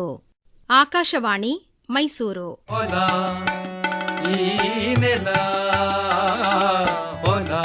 ಬದುಕು ಮಣ್ಣಿನೊಂದಿಗೆ ಬಾನುಲಿ ಸರಣಿ. ಹಸಿರ ಕೊನೆಗೆ ಹೂ ನಗೆಯಲಿ ಕೊನೆವ ಹೊನ್ನ ಫಲ. ಲೇಖನ ಹಾಗೂ ಪ್ರಸ್ತುತಿ ಕೃಷಿ ದಾರ್ಶನಿಕ ಎಪಿ ಚಂದ್ರಶೇಖರ್. ಹೊಲ ಈ ನೆಲ. ಕಬ್ಬು ಕಟಾವು ಮಾಡಿದ ಮೇಲೆ ಕಬ್ಬೆಷ್ಟೋ ಅಷ್ಟೇ ತೂಕದ ದರಗು ರಾಶಿ ಬಿದ್ದಿರುತ್ತದೆ. ಕಬ್ಬಿನ ಇಳುವರಿಗೆ ಕಾರಣವಾದದ್ದು ಇದೇ ದರಗು. ಕಬ್ಬು ಕಡಿಯುವ ಮೊದಲದು ಸೋಗು, ಅದುವೇ ದ್ಯುತಿ ಸಂಶ್ಲೇಷಣೆ ಮಾಡಿದ್ದು. ಜೊತೆಯಾಗಿ ಮಣ್ಣಿನಾಳದ ಜಲ ಸಂರಕ್ಷಣೆಯನ್ನೂ ಅದುವೇ ಮಾಡಿದ್ದು. ಹಾಗಾಗಿಯೇ ನಮಗೆ ಕಬ್ಬೊದಗಿ ಬಂದದ್ದು ಎಂಬ ಯಾವುದೇ ಪರಿಜ್ಞಾನವಿಲ್ಲದೆ, ಕೃತಜ್ಞತಾ ಭಾವವಿಲ್ಲದೆ ಅವರಂತೆ ಇವರು ರಾಶಿ ಬಿದ್ದ ದರಕಿಗೆ ಬೆಂಕಿ ಹಾಕಿ ಸುಟ್ಟು ಬಿಡುತ್ತಾರೆ. ಆಮೇಲೆ ಗಾರು ನೆಲಕ್ಕೆ ನೀರು ಕಟ್ಟಿ ಕೂಳೆ ಕಬ್ಬಿಗೆ ಕೃಷಿ ಮಾಡುತ್ತಾರೆ. ಹೀಗೆ ಸುಡುವುದು ಅಜ್ಞಾನ, ಅನ್ಯಾಯ, ಅನಾವಶ್ಯಕ. ಇದೆಲ್ಲ ನಿಧಾನವಾಗಿ ಕೊಳೆತು ಗೊಬ್ಬರವಾಗಬೇಕು, ಭೂಮಿಗೆ ಮುಚ್ಚಿಗೆಯಾಗಬೇಕು. ಜಲ ಸಂರಕ್ಷಣೆಯು, ಮಣ್ಣಿನ ಪೋಷಣೆಯು ಈ ಮೂಲಕ ಆಗಬೇಕು. ಅಧಿಕ ಇಳುವರಿಗೆ ಇದೇ ಗೊಬ್ಬರ ಸಾಕು ಎಂಬ ಸಾವಯವ ವಿಚಾರವನ್ನು 40 ವರ್ಷಗಳಿಂದ ನಾನು ಕೃಷಿಯನ್ನು ಆಟವಾಗಿಯೂ ಪಾಠವಾಗಿಯೂ ಊಟವಾಗಿಯೂ ಸ್ವೀಕರಿಸಿದಂದಿನಿಂದಲೂ ಕೇಳುತ್ತಾ ಬಂದಿದ್ದೇನೆ. ಇತ್ತೀಚೆಗೆ ನಾನು ಈ ಕುರಿತಾಗಿ ಮರುವಿಮರ್ಶೆ ಮಾಡಬೇಕಾಗಿ ಬಂದಿದೆ. ಯಾವುದೇ ಸಂಪ್ರದಾಯವಾದರೂ 3 ತಲೆಮಾರಿನಿಂದ ಉಳಿದು ಬಂದಿದ್ದರೆ ಅದನ್ನು ತಿರಸ್ಕರಿಸುವ ಮೊದಲು 10 ಬಾರಿ ಮರುವಿಮರ್ಶೆ ಮಾಡಬೇಕೆಂದು ನನಗೀಗ ಗೊತ್ತಾಗಿದೆ. ಸಂಪ್ರದಾಯದೊಳಗಿನ ದೋಷಗಳ ನಡುವೆ ಇರುವ ಗುಣವನ್ನು ಹುಡುಕುವುದು ಅಗತ್ಯವೆಂದೂ ಗೊತ್ತಾಗಿದೆ. ಕಬ್ಬಿನ ಕುರಿತಾಗಿ ಆಲೋಚಿಸುವುದಾದರೆ ರಾಶಿ ಬಿದ್ದ ದರಗನ್ನು ನಿರ್ವಹಿಸುವುದು, ಕಂಪೋಸ್ಟ್ ಮಾಡುವುದು ಅಷ್ಟೊಂದು ಸುಲಭದ ಕಾರ್ಯವೇನೂ ಅಲ್ಲ. ಬೆಳೆದ ಕಬ್ಬು ಪೇಟೆಯ ಕಾರ್ಖಾನೆಗಳಲ್ಲಿ ಬೆಲ್ಲ ಸಕ್ಕರೆಯಾಗಬೇಕಾದರೆ ಅದಕ್ಕಷ್ಟು ಶ್ರಮಿಕರು ಬೇಕಲ್ಲ. ಹಾಗಿರಲು ಕಬ್ಬಿನ ದರಗೆತ್ತಲು ಹಳ್ಳಿಯೊಳಗೆ ಯಾರೂ ಉಳಿದಿಲ್ಲ. ಮುಂದುವರಿದು ಕಾರ್ಖಾನೆಯೊಳಾದ ಸಕ್ಕರೆಯ ನಿರ್ವಹಣೆ ಹಾಗೂ ಪರಿಣಾಮ ಇನ್ನೂ ಗಂಭೀರ. ಅದು ಸೃಷ್ಟಿಸಿದ ಹೋಟೆಲ್ಲುಗಳಿಗೆ, ಸ್ವೀಟ್ ಸ್ಟಾಲುಗಳಿಗೆ ಮತ್ತೆ ಮತ್ತೆ ಕೂಲಿ ಆಳುಗಳು ಬೇಕಲ್ಲ. ಹಾಗೆಯೇ ಸಕ್ಕರೆ ಸೃಷ್ಟಿಸಿದ ಹೊಸ ಹೊಸ ಕಾಯಿಲೆಗಳ ಜೊತೆಗಾದ ಹಾಸ್ಪಿಟಲ್ಗಳಿಗೂ ಜನ ಬೇಕಲ್ಲ. ಕಬ್ಬಿನ ಹಿನ್ನೆಲೆಯಲ್ಲಿ ಭಾರೀ ನೀರಾವರಿ ಯೋಜನೆ ಇದೆ, ಸಿಮೆಂಟು ಕಬ್ಬಿಣವಿದೆ, ಲಕ್ಷಗಟ್ಟಲೆ ಸುರಿದ ಪಠ್ಯ ಶಾಲೆಗಳಿವೆ. ಒಂದಕ್ಕೊಂದು ಸೇರಿ ಭಾರೀ ಪೇಟೆ ಬೆಳೆದಿದೆ. ಹೀಗಿರಲು ಕಬ್ಬಿನ ದರಗಿಗೆ ಕಿಚ್ಚು ನಾವು ಕೊಡದಿದ್ದರೂ ಅದು ಹಬ್ಬಿಬಿಡುತ್ತದೆ. ಹಾಗಾಗಿ ಎದುರು ನಿಂತು ನಿಯಂತ್ರಿಸಿ ಸುಡುವುದು ಜಾಣ ನಡೆಯೇ ಆಗುತ್ತದೆ. ರಾಶಿ ಬಿದ್ದ ದರಗಿನೊಳಗೆ ಅವಿತು ಕುಳಿತ ಮಂಡಲದ ಹಾವಿನ ಅಪಾಯವನ್ನು ನಿರೀಕ್ಷಿಸಿದರೆ ಬೆಂಕಿ ಹಾಕುವ ನಡೆ ಜೀವರಕ್ಷಕವೇ ಆಗಿಬಿಡುತ್ತದೆ. ನಮಗಿಂತ ನೀರಾವರಿ ಯೋಜಿತ ಸಕ್ಕರೆ ಸಂಸ್ಕರಿತ ಶಿಕ್ಷಣ ಹಾಗೂ ಪೇಟೆ ಬೇಕೆಂದಾದರೆ ಸುಡುವ ಬೆಂಕಿಯೂ ಅನಿವಾರ್ಯವಾಗಿ ಬಿಡುತ್ತದೆ. ಬೆಂಕಿ ಇಲ್ಲದೆಯೂ ಬಲು ಬಗೆಯಲ್ಲಿ ಪೇಟೆ ಸುಡುತ್ತಿರುವುದು ನಮ್ಮ ಅನುಭವಕ್ಕೆ ಬರಬಾರದೆ. ಅಲ್ಲಿ ಇಲ್ಲಿ ಎಡೆಬೆಳೆಯಾಗಿ, ನೀರು ನಿಲ್ಲುವ ಜೌಗು ಬೆಳೆಯಾಗಿ, ಹಲ್ಲಗಿದು ತಿನ್ನುವ ಜಲ್ಲೆಯಾಗಿ, ಗಾಣದ ಬೆಲ್ಲವಾಗಿ ಕಬ್ಬಿನ ಕೃಷಿ ಮಾಡಿದಾಗ ಮಾತ್ರ ಮೂಲ ಚಿಂತನೆಗೆ ಅರ್ಥ ಬರುತ್ತದೆ. 3 ತಲೆಮಾರಿಗೆ ಹಿಂದೆ ಕಬ್ಬು ಇದ್ದದ್ದು ಹೀಗೆ. ಹಾಗೆ ಆಲೋಚನೆ ಮಾಡಿದರೆ ಮಣ್ಣಿಗೆ ಬೆಂಕಿ ಇಡುವುದು, ಸುಡುಮಣ್ಣು ಮಾಡುವುದು ತಲೆತಲಾಂತರದಿಂದ ನಡೆದು ಬಂದ ಪ್ರಯೋಗ. ಎತ್ತರದ ಕಂಬ ನೆಟ್ಟು ಅದಕ್ಕೆ ಸುತ್ತ ಒಣ ತೆಂಗಿನ ಗರಿ ಕಟ್ಟಿ ಸುತ್ತ ಕಸ ಮತ್ತು ಮಣ್ಣನ್ನು ಪದರು ಪೇರಿಸಿ ಮಧ್ಯದಲ್ಲಿ ಬೆಂಕಿ ಕೊಟ್ಟರೆ ತಿಂಗಳ ಕಾಲ ನಿಧಾನವಾಗಿ ಸುಡುವ ಸುಡುಮಣ್ಣು ಯಾವುದೇ ಹೂವು, ಹಣ್ಣು, ತರಕಾರಿಗಳನ್ನು ಚಮತ್ಕಾರಿಕವಾಗಿ ವೈಭವೀಕರಿಸುತ್ತದೆ. ಆಧುನಿಕ ರಾಸಾಯನಿಕಗಳ ದೋಷಗಳಿಲ್ಲದೆ ಅಲ್ಲಿರುವ ಗುಣ ಗ್ರಾಹ್ಯವಾಗಿದೆ. ಮುಳಿಹುಲ್ಲಿನ ಗುಡ್ಡೆಗಳಿಗೆ ಬೆಂಕಿಯಿಟ್ಟು ಸಂರಕ್ಷಿಸಿಕೊಳ್ಳುತ್ತಿದ್ದ ಅಂದಿಗೂ ಮುಳಿಗುಡ್ಡೆಗಳೆಲ್ಲ ಮಹಲುಗಳಾದ ಇಂದಿಗೂ ತಾಳೆ ನೋಡಿದರೆ ನಮಗೆ ಶಿಷ್ಟ ಉತ್ತರ ಸಿಗುತ್ತದೆ. ನಮ್ಮ ಜೌಗು ಗದ್ದೆಯಲ್ಲಿ ಭತ್ತ ಸರಿಯಾಗಿ ಟಿಸಿಲೊಡೆಯದಿರುವ ಸಂದರ್ಭದಲ್ಲಿ ಗದ್ದೆಯ ತುಂಬ ತೆಂಗಿನ ಗರಿ ಹಾಸಿ ಬೆಂಕಿ ಕೊಟ್ಟದ್ದು ಮುಂದಿನ ಫಸಲಿಗೆ ಫಲಿಸಿದ್ದು ಕಬ್ಬಿನ ಬೆಂಕಿಯ ಹಿನ್ನೆಲೆಯಲ್ಲಿಯೂ ನಮ್ಮ ಜಾನಪದರಿಗಿದ್ದ ಜಾಣ್ಮೆಗೆ ಒಂದು ಸಾಕ್ಷಿಯಾಗಿದೆ. ಕೇವಲ ಬಾಯಿಪಾಠದ ಶಿಕ್ಷಣ ಹೇಗೆ ಮಾಡಿದರೂ ಸುಡು ಬಿಸಿಲಿಗೆ ಕಾರಣವಾಗುತ್ತದೆ.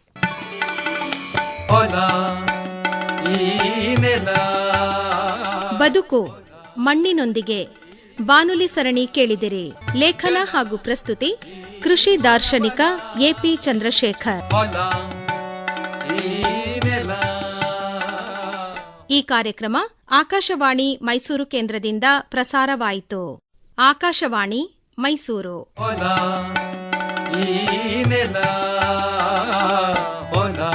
ಬದುಕು ಮಣ್ಣಿನೊಂದಿಗೆ ಬಾನುಲಿ ಸರಣಿ. ಹಸಿರ ಕೊನೆಗೆ ಹೂ ನಗೆಯಲಿ ಕೊನೆವ ಹೊನ್ನ ಫಲ. ಲೇಖನ ಹಾಗೂ ಪ್ರಸ್ತುತಿ ಕೃಷಿ ದಾರ್ಶನಿಕ ಎಪಿ ಚಂದ್ರಶೇಖರ್.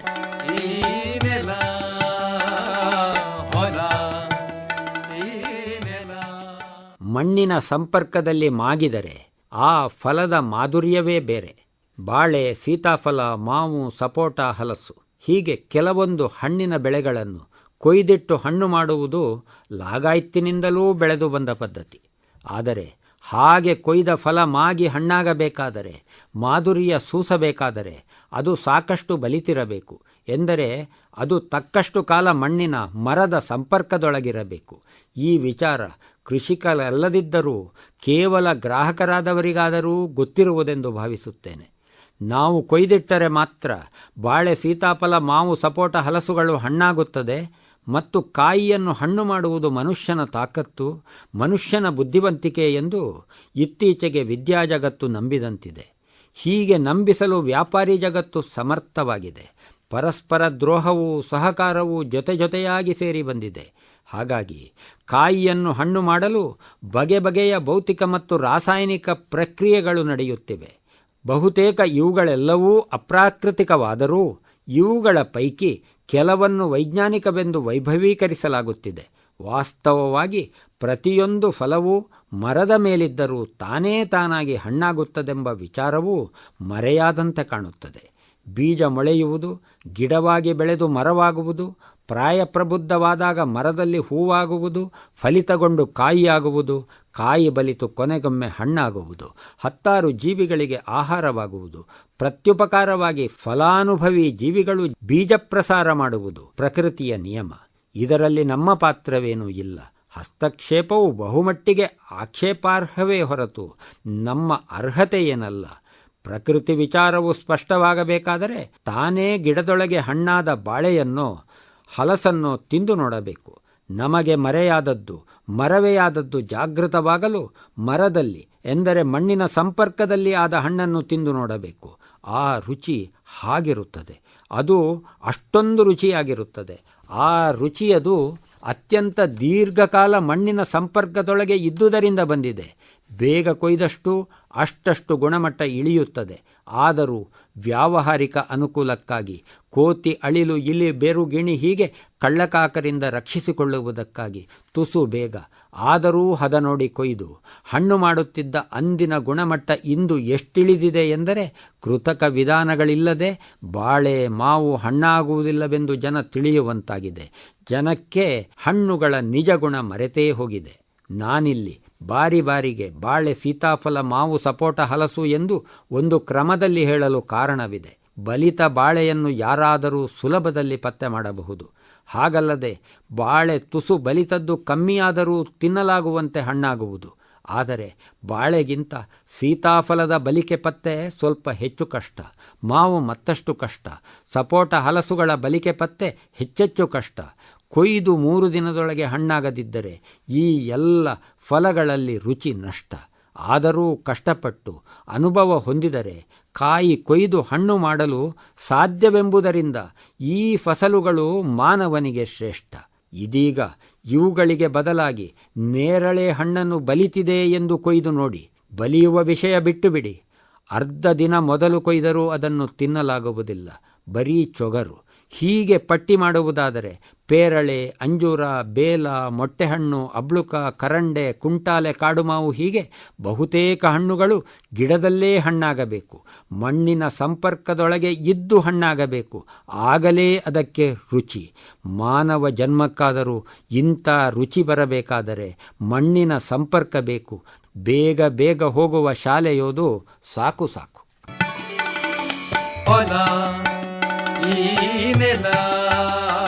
ಬದುಕು ಮಣ್ಣಿನೊಂದಿಗೆ ಬಾನುಲಿ ಸರಣಿ ಕೇಳಿದಿರಿ. ಹಸಿರ ಕೊನೆಗೆ ಹೂ ನಗೆಯಲಿ ಕೊನೆವ ಹೊನ್ನ ಫಲ. ಲೇಖನ ಹಾಗೂ ಪ್ರಸ್ತುತಿ ಕೃಷಿ ದಾರ್ಶನಿಕ ಎಪಿ ಚಂದ್ರಶೇಖರ್. ಈ ಕಾರ್ಯಕ್ರಮ ಆಕಾಶವಾಣಿ ಮೈಸೂರು ಕೇಂದ್ರದಿಂದ ಪ್ರಸಾರವಾಯಿತು. ಆಕಾಶವಾಣಿ ಮೈಸೂರು.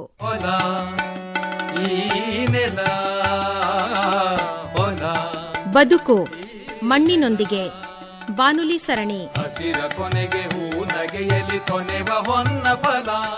ಲೇಖನ ಹಾಗೂ ಪ್ರಸ್ತುತಿ ಕೃಷಿ ದಾರ್ಶನಿಕ ಎಪಿ ಚಂದ್ರಶೇಖರ್. ಫಲದ ಕುಳಕ್ಕೆ ಮಿದುವಾಗುವ ಮಣ್ಣಿಗೆ ಬೆಂಬಲ. ಹೊಲ ಈ ನೆಲ.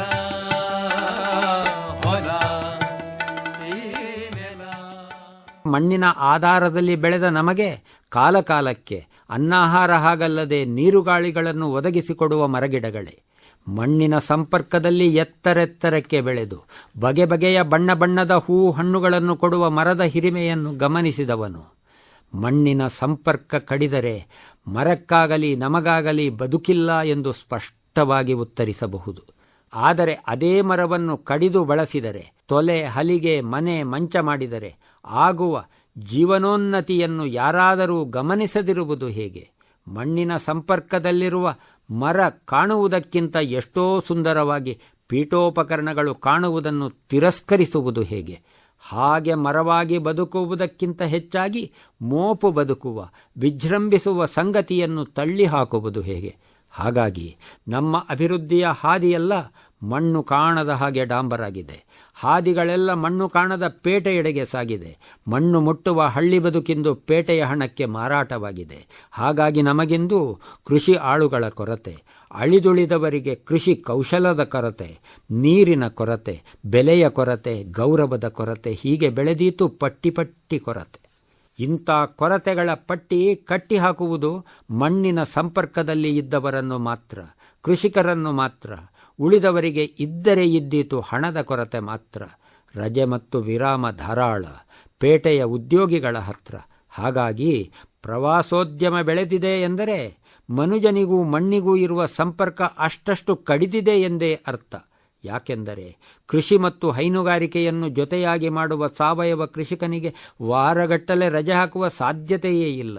ಅವನ ಮನೆಗೆ ಬೀಗ ಸಲ್ಲ. ಒಂದು ದಿನವೂ ಬಿಡದೆ ಹಸುಗಳಿಗೆ 3 ಬಾರಿ ಮೇವು ನೀರು ಕೊಡಬೇಕಲ್ಲ, ಹಾಲು ಕರೆಯಬೇಕಲ್ಲ. ಬಹುತೇಕ ಹಾಲಿನಷ್ಟೇ ನಿಷ್ಠೆ ತರಕಾರಿ ಹಣ್ಣುಗಳಿಗೂ ಅನಿವಾರ್ಯವಲ್ಲ. ವಿಷಯವಿಂತಿರಲು ಬೆಳೆದ ಪ್ರವಾಸೋದ್ಯಮದ ವೈಭವ ನೋಡಿದರೆ, ಅಥವಾ ಎಲ್ಲೆಡೆ ಎಸೆದ ಪ್ಲಾಸ್ಟಿಕ್ ಇತ್ಯಾದಿ ತ್ಯಾಜ್ಯ ನೋಡಿದರೆ ಮಣ್ಣಿನ ಸಂಪರ್ಕ ಕಡಿದವರ ದಂಡೇ ಸೃಷ್ಟಿಗೊಂಡಿರುವುದು ಸ್ಪಷ್ಟವಾಗುತ್ತದೆ. ಅಷ್ಟೋ ಇಷ್ಟೋ ಹಾಗೂ ಹೀಗೂ ಸಂಚಯಗೊಂಡ ಪಾಪವು ತೊಳೆದು ಹೋಗುವಂತೆ, ಪ್ರಕೃತಿ ವೈಶಾಲ್ಯ ದರ್ಶನವಾಗುವಂತೆ ನಡೆಯಬೇಕಾದ, ತೀರ್ಥಯಾತ್ರೆಯಾಗಬೇಕಾದ ಪ್ರವಾಸವು ಕೇವಲ ಸ್ವಾರ್ಥ ಜಾತ್ರೆಯಾಗಿರುವುದು ದೃಷ್ಟವಾಗುತ್ತದೆ. ಕಣ್ಣು ತೆರೆಸಬೇಕಾದ, ಮಣ್ಣಿಗೆ ನಮಿಸಿ ನಡೆಯಬೇಕಾದ ಪ್ರವಾಸವು ವೇಗ ವಾಹನದೊಳಗೆ ಕಣ್ಣು ಮುಚ್ಚಿ ಹೋಗುವಂತಾಗಿದೆ. ಹಾಗೆ ಹೋಗುವಾಗ ನೋಡುವುದೇನು? ಕೇವಲ ಹೊಗೆ. ಮುಚ್ಚಿದ ಕಣ್ಣಿಗೆಂದು ಹೋದ ಹಸುರು ಕಾಣದಾಗಿದೆ. ಮರವೊಂದು ಮಣ್ಣಿನ ಸಂಪರ್ಕ ಕಡಿದ ಮೇಲೆ ಮನೆ ಮಾಡಾಗಿ, ಮನೆಯೊಳಗಿನ ಪೀಠೋಪಕರಣಗಳಾಗಿ ಸಂಭ್ರಮಿಸಬಹುದು. ಆದರೆ ಅಂಥ ಮರವಾಗಬೇಕಾದರೆ ಅದು ಕನಿಷ್ಠ 1 ಸಂವತ್ಸರಾವೃತವಾದರೂ 60 ವರ್ಷ ಮಣ್ಣಿನ ಸಂಪರ್ಕದಲ್ಲಿ ಇರಬೇಕಾಗುವುದು. ಇಷ್ಟಾದರೂ ಎಲ್ಲ ಮರವೂ ಮೋಪಿಗೆ ಬಾರದು. ಆದರೆ ಎಲ್ಲ ಮರವೂ ಮಣ್ಣಿನ ಸಮೃದ್ಧಿಗೆ ಆಗಿ ಬರುವುದು. ಮರವೊಂದು ಮಣ್ಣಿನ ಸಂಪರ್ಕ ಕಡಿದ ಮೇಲೂ ಮೋಪಾಗಿ ಸುದೀರ್ಘ ಬಾಳಬಹುದು. ಆದರೆ ಮನುಜನಿಗೆ ಈ ಭಾಗ್ಯ ಇರದು. ಸತ್ತ ಮಾರನೆಯ ದಿನ ಕೊಳೆತು ಹೋಗುವ ದೇಹ ನಮ್ಮದು. ಮಣ್ಣು ಮತ್ತು ಮನೆಯ ಸಂಪರ್ಕ ಕಡಿದು ಓಡಿದ ಶಾಲೆಯೊಳು ತಯಾರಾದ ನಮ್ಮ ದೇಹ ಬುದ್ಧಿಗಳೆಂದು ಹೇಗೆ ನೋಡಿದರೂ ದ್ಯುತಿ ಸಂಶ್ಲೇಷಣೆ ಮಾಡದು. ಅತ್ತ ಮೋಪಿಗೂ ಆಗದು. ವ್ಯರ್ಥ ತಿರುಗಾಟ ಸಾಕು ಸಾಕಿನ್ನು.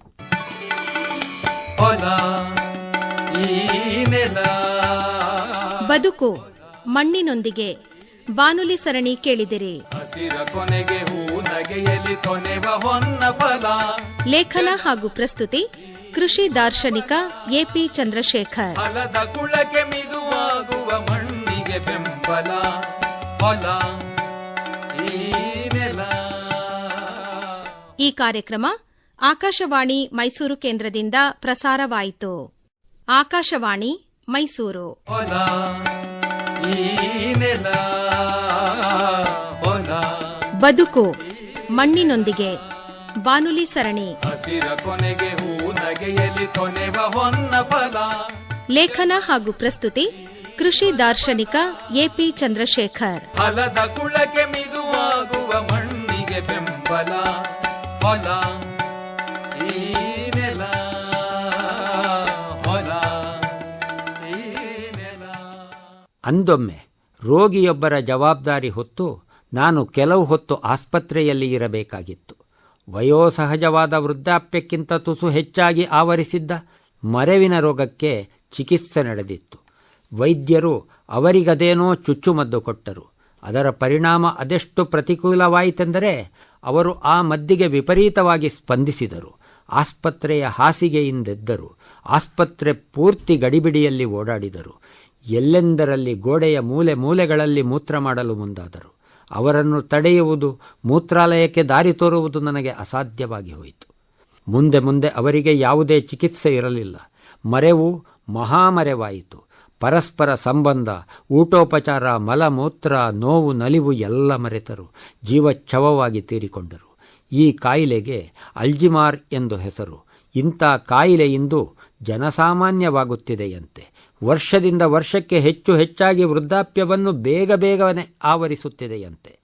ಏನಿದಕ್ಕೆ ಕಾರಣ, ಏನಿದಕ್ಕೆ ಪರಿಹಾರ ಎಂಬ ಪ್ರಶ್ನೆಯೊಂದಿಗೆ ಇತ್ತೀಚೆಗೆ ನಮ್ಮ ದೇಶದ ರಾಜಧಾನಿಯಲ್ಲೊಂದು ಅಂತಾರಾಷ್ಟ್ರೀಯ ತಜ್ಞರ ಸಮಾವೇಶ ನಡೆಯಿತಂತೆ. ಅಲ್ಲಿ ಅಂತಿಮವಾಗಿ ರೂಪುಗೊಂಡ ಅಭಿಪ್ರಾಯವೇನೆಂದರೆ ಅಲ್ಜಿಮಾರ್ ಕಾಯಿಲೆಗೆ ದೈಹಿಕ ಶ್ರಮದ ಕೊರತೆಯೂ ವಿಷಯುಕ್ತ ರಾಸಾಯನಿಕ ಆಹಾರವೂ ಕಾರಣವಂತೆ. ಹೀಗೆ ಆಲೋಚನೆ ಮಾಡಿದರೆ ಮಹಾಮರೆವಿನ ಕಾಯಿಲೆ ಒಟ್ಟಾಗಿ ನಮ್ಮ ನಾಗರಿಕ ಜಗತ್ತಿಗೆ ಆವರಿಸುತ್ತಿರುವಂತೆ ಭಾಸವಾಗುವುದಿಲ್ಲವ? ಈ ಲೇಖನದ ಮೊದಲೊಳಗೆ ಪ್ರಸ್ತಾವಿಸಿದ ರೋಗಿಯ ರೋಗಲಕ್ಷಣಗಳು ನಮ್ಮ ಆಹಾರ ವಿಹಾರ ವಿಚಾರಗಳಲ್ಲಿ ಇರುವುದೆಂದು ಗೋಚರಿಸುವುದಿಲ್ಲವ? ಹಗಲು ಮತ್ತು ರಾತ್ರಿ, ಹಾಗಾಗಿ ಎಚ್ಚರ ಮತ್ತು ನಿದ್ರೆ ಪ್ರಕೃತಿಯೊಳಗೆ ಅನಿವಾರ್ಯವೆಂಬ ವಿಚಾರ ನಮಗಿಂದು ಮರವೆಯಾಗಿದೆ. ಹಾಗಾಗಿ ಹಗಲು ರಾತ್ರಿಗಳಿಗೆ ವ್ಯತ್ಯಾಸವಿಲ್ಲದ ಪೇಟೆ ಸೃಷ್ಟಿಯಾಗಿದೆ. ನಡಿಗೆಯ ವೇಗ, ಮನೆ ಅಡುಗೆಯ ರುಚಿ ಮಾತ್ರ ಈ ದೇಹದ ಅಗತ್ಯ ಮತ್ತು ಮಿತಿ ಎಂಬ ಕುರಿತು ನಮಗಿಂದು ಮರವೆಯಾಗಿದೆ. ಹಾಗಾಗಿ ಭಾರೀ ವೇಗ ವಾಹನಗಳೆಲ್ಲ ಹಳ್ಳಿ ಬಿಟ್ಟು ಮಣ್ಣು ಬಿಟ್ಟು ಪೇಟೆಯೆಡೆಗೆ ಸಾಗುತ್ತಿದೆ. ಹೋಟೆಲು ಬೇಕರಿಗಳಲ್ಲೆಲ್ಲೂ ಬೇಡಿಕೆ ಪಡೆದಿವೆ. ನಮ್ಮ ಮರವೆಯ ಪಟ್ಟಿ ಬಹಳ ದೊಡ್ಡದಿದೆ. ಬಹಳ ದೊಡ್ಡ ದೊಡ್ಡ ವಿಷಯಗಳನ್ನು ನಾವು ಮರೆಯುತ್ತೇವೆ. ನಾವು ಬಹಳ ಸುಲಭವಾಗಿ ಜನನಿಯನ್ನು, ಜನ್ಮಭೂಮಿಯನ್ನು ಇಂದು ಮರೆಯುತ್ತೇವೆ. ನಾವು ನಮ್ಮ ಪೂರ್ವವನ್ನು ಮರೆಯುತ್ತೇವೆ. ಹಾಗಾಗಿ ಎಷ್ಟಾದರೂ ದೂರ ಪಶ್ಚಿಮಕ್ಕೆ ಹಾತೊರೆದು ಹೋಗುತ್ತೇವೆ. ನಾವೀ ಭೂಮಿಯ ಮುಂದೆ ಒಂದು ಸೊನ್ನೆ ಎಂಬುದನ್ನು ಮರೆತಿದ್ದೇವೆ. ಭೂಮಿಯ ಮುಂದೆ ಸೊನ್ನೆ ಬಂದರೆ ಮಾತ್ರ ಅದಕ್ಕೆ ಸ್ಥಾನಮಾನವಲ್ಲದೆ, ಭೂಮಿಯ ಹಿಂದಾದರೆ ಸೊನ್ನೆ ಕೇವಲ ಸೊನ್ನೆ ಎಂಬುದನ್ನು ನಾವು ಮರೆತಿದ್ದೇವೆ. ಭೂಮಿಯಿಂದ ನಾವಲ್ಲದೆ ನಮ್ಮಿಂದ ಭೂಮಿಯಲ್ಲ ಎಂಬ ಮೂಲ ಸತ್ಯವನ್ನು ನಾವು ಮರೆತಿದ್ದೇವೆ. ಈ ಭೂಮಿಯೊಳಗಿರುವ ಎಲ್ಲ ಜೀವಿಗಳಿಗೂ ನಮಗೂ ಸೋದರ ಸಂಬಂಧ ಇರುವುದನ್ನು ನಾವಿಂದು ಮರೆತಿದ್ದೇವೆ. ನಮ್ಮ ಸಾಂಸ್ಕೃತಿಕ ಪರಂಪರೆಯೊಳಗಿದ್ದ ಋಷಿದೃಷ್ಟಿಯನ್ನು ನಾವಿಂದು ಕಳೆದುಕೊಂಡಿದ್ದೇವೆ. ಇಂಥ ಪ್ರತಿಕೂಲ ಸಂದರ್ಭದಲ್ಲಿ ಆ ಮಹಾಮರೆವಿಗೂ ಈ ಮಹಾಮರೆವಿಗೂ ಕಾರಣ ಒಂದೇ ಎಂಬ ವಿಚಾರವನ್ನು ನೆನಪು ಮಾಡಿಕೊಳ್ಳುವುದಾದರೂ ಹೇಗೆ? ದೇಹ ದುಡಿಯುವ ಸಾವಯವ ಕೃಷಿಯನ್ನು ಮುಂದಕ್ಕೆ ತರುವುದು ಹೇಗೆ? ಆ ರೋಗಿಗೆ ಚುಚ್ಚುಮದ್ದು ಕೊಟ್ಟಾಗ ಆದ ಹಾಗೆ ಮಗು ಹುಟ್ಟುತ್ತಲೇ ಕೊಡುತ್ತಿರುವ ಶಿಕ್ಷಣವು ಪರಿಣಾಮ ಬೀರುತ್ತಿರಲು ಈ ಭೂಮಿಯಲ್ಲಿ ಕೊಳಕು ಮಾಡದಿರಲು ಇನ್ನಿಲ್ಲ ಜಾಗೆ.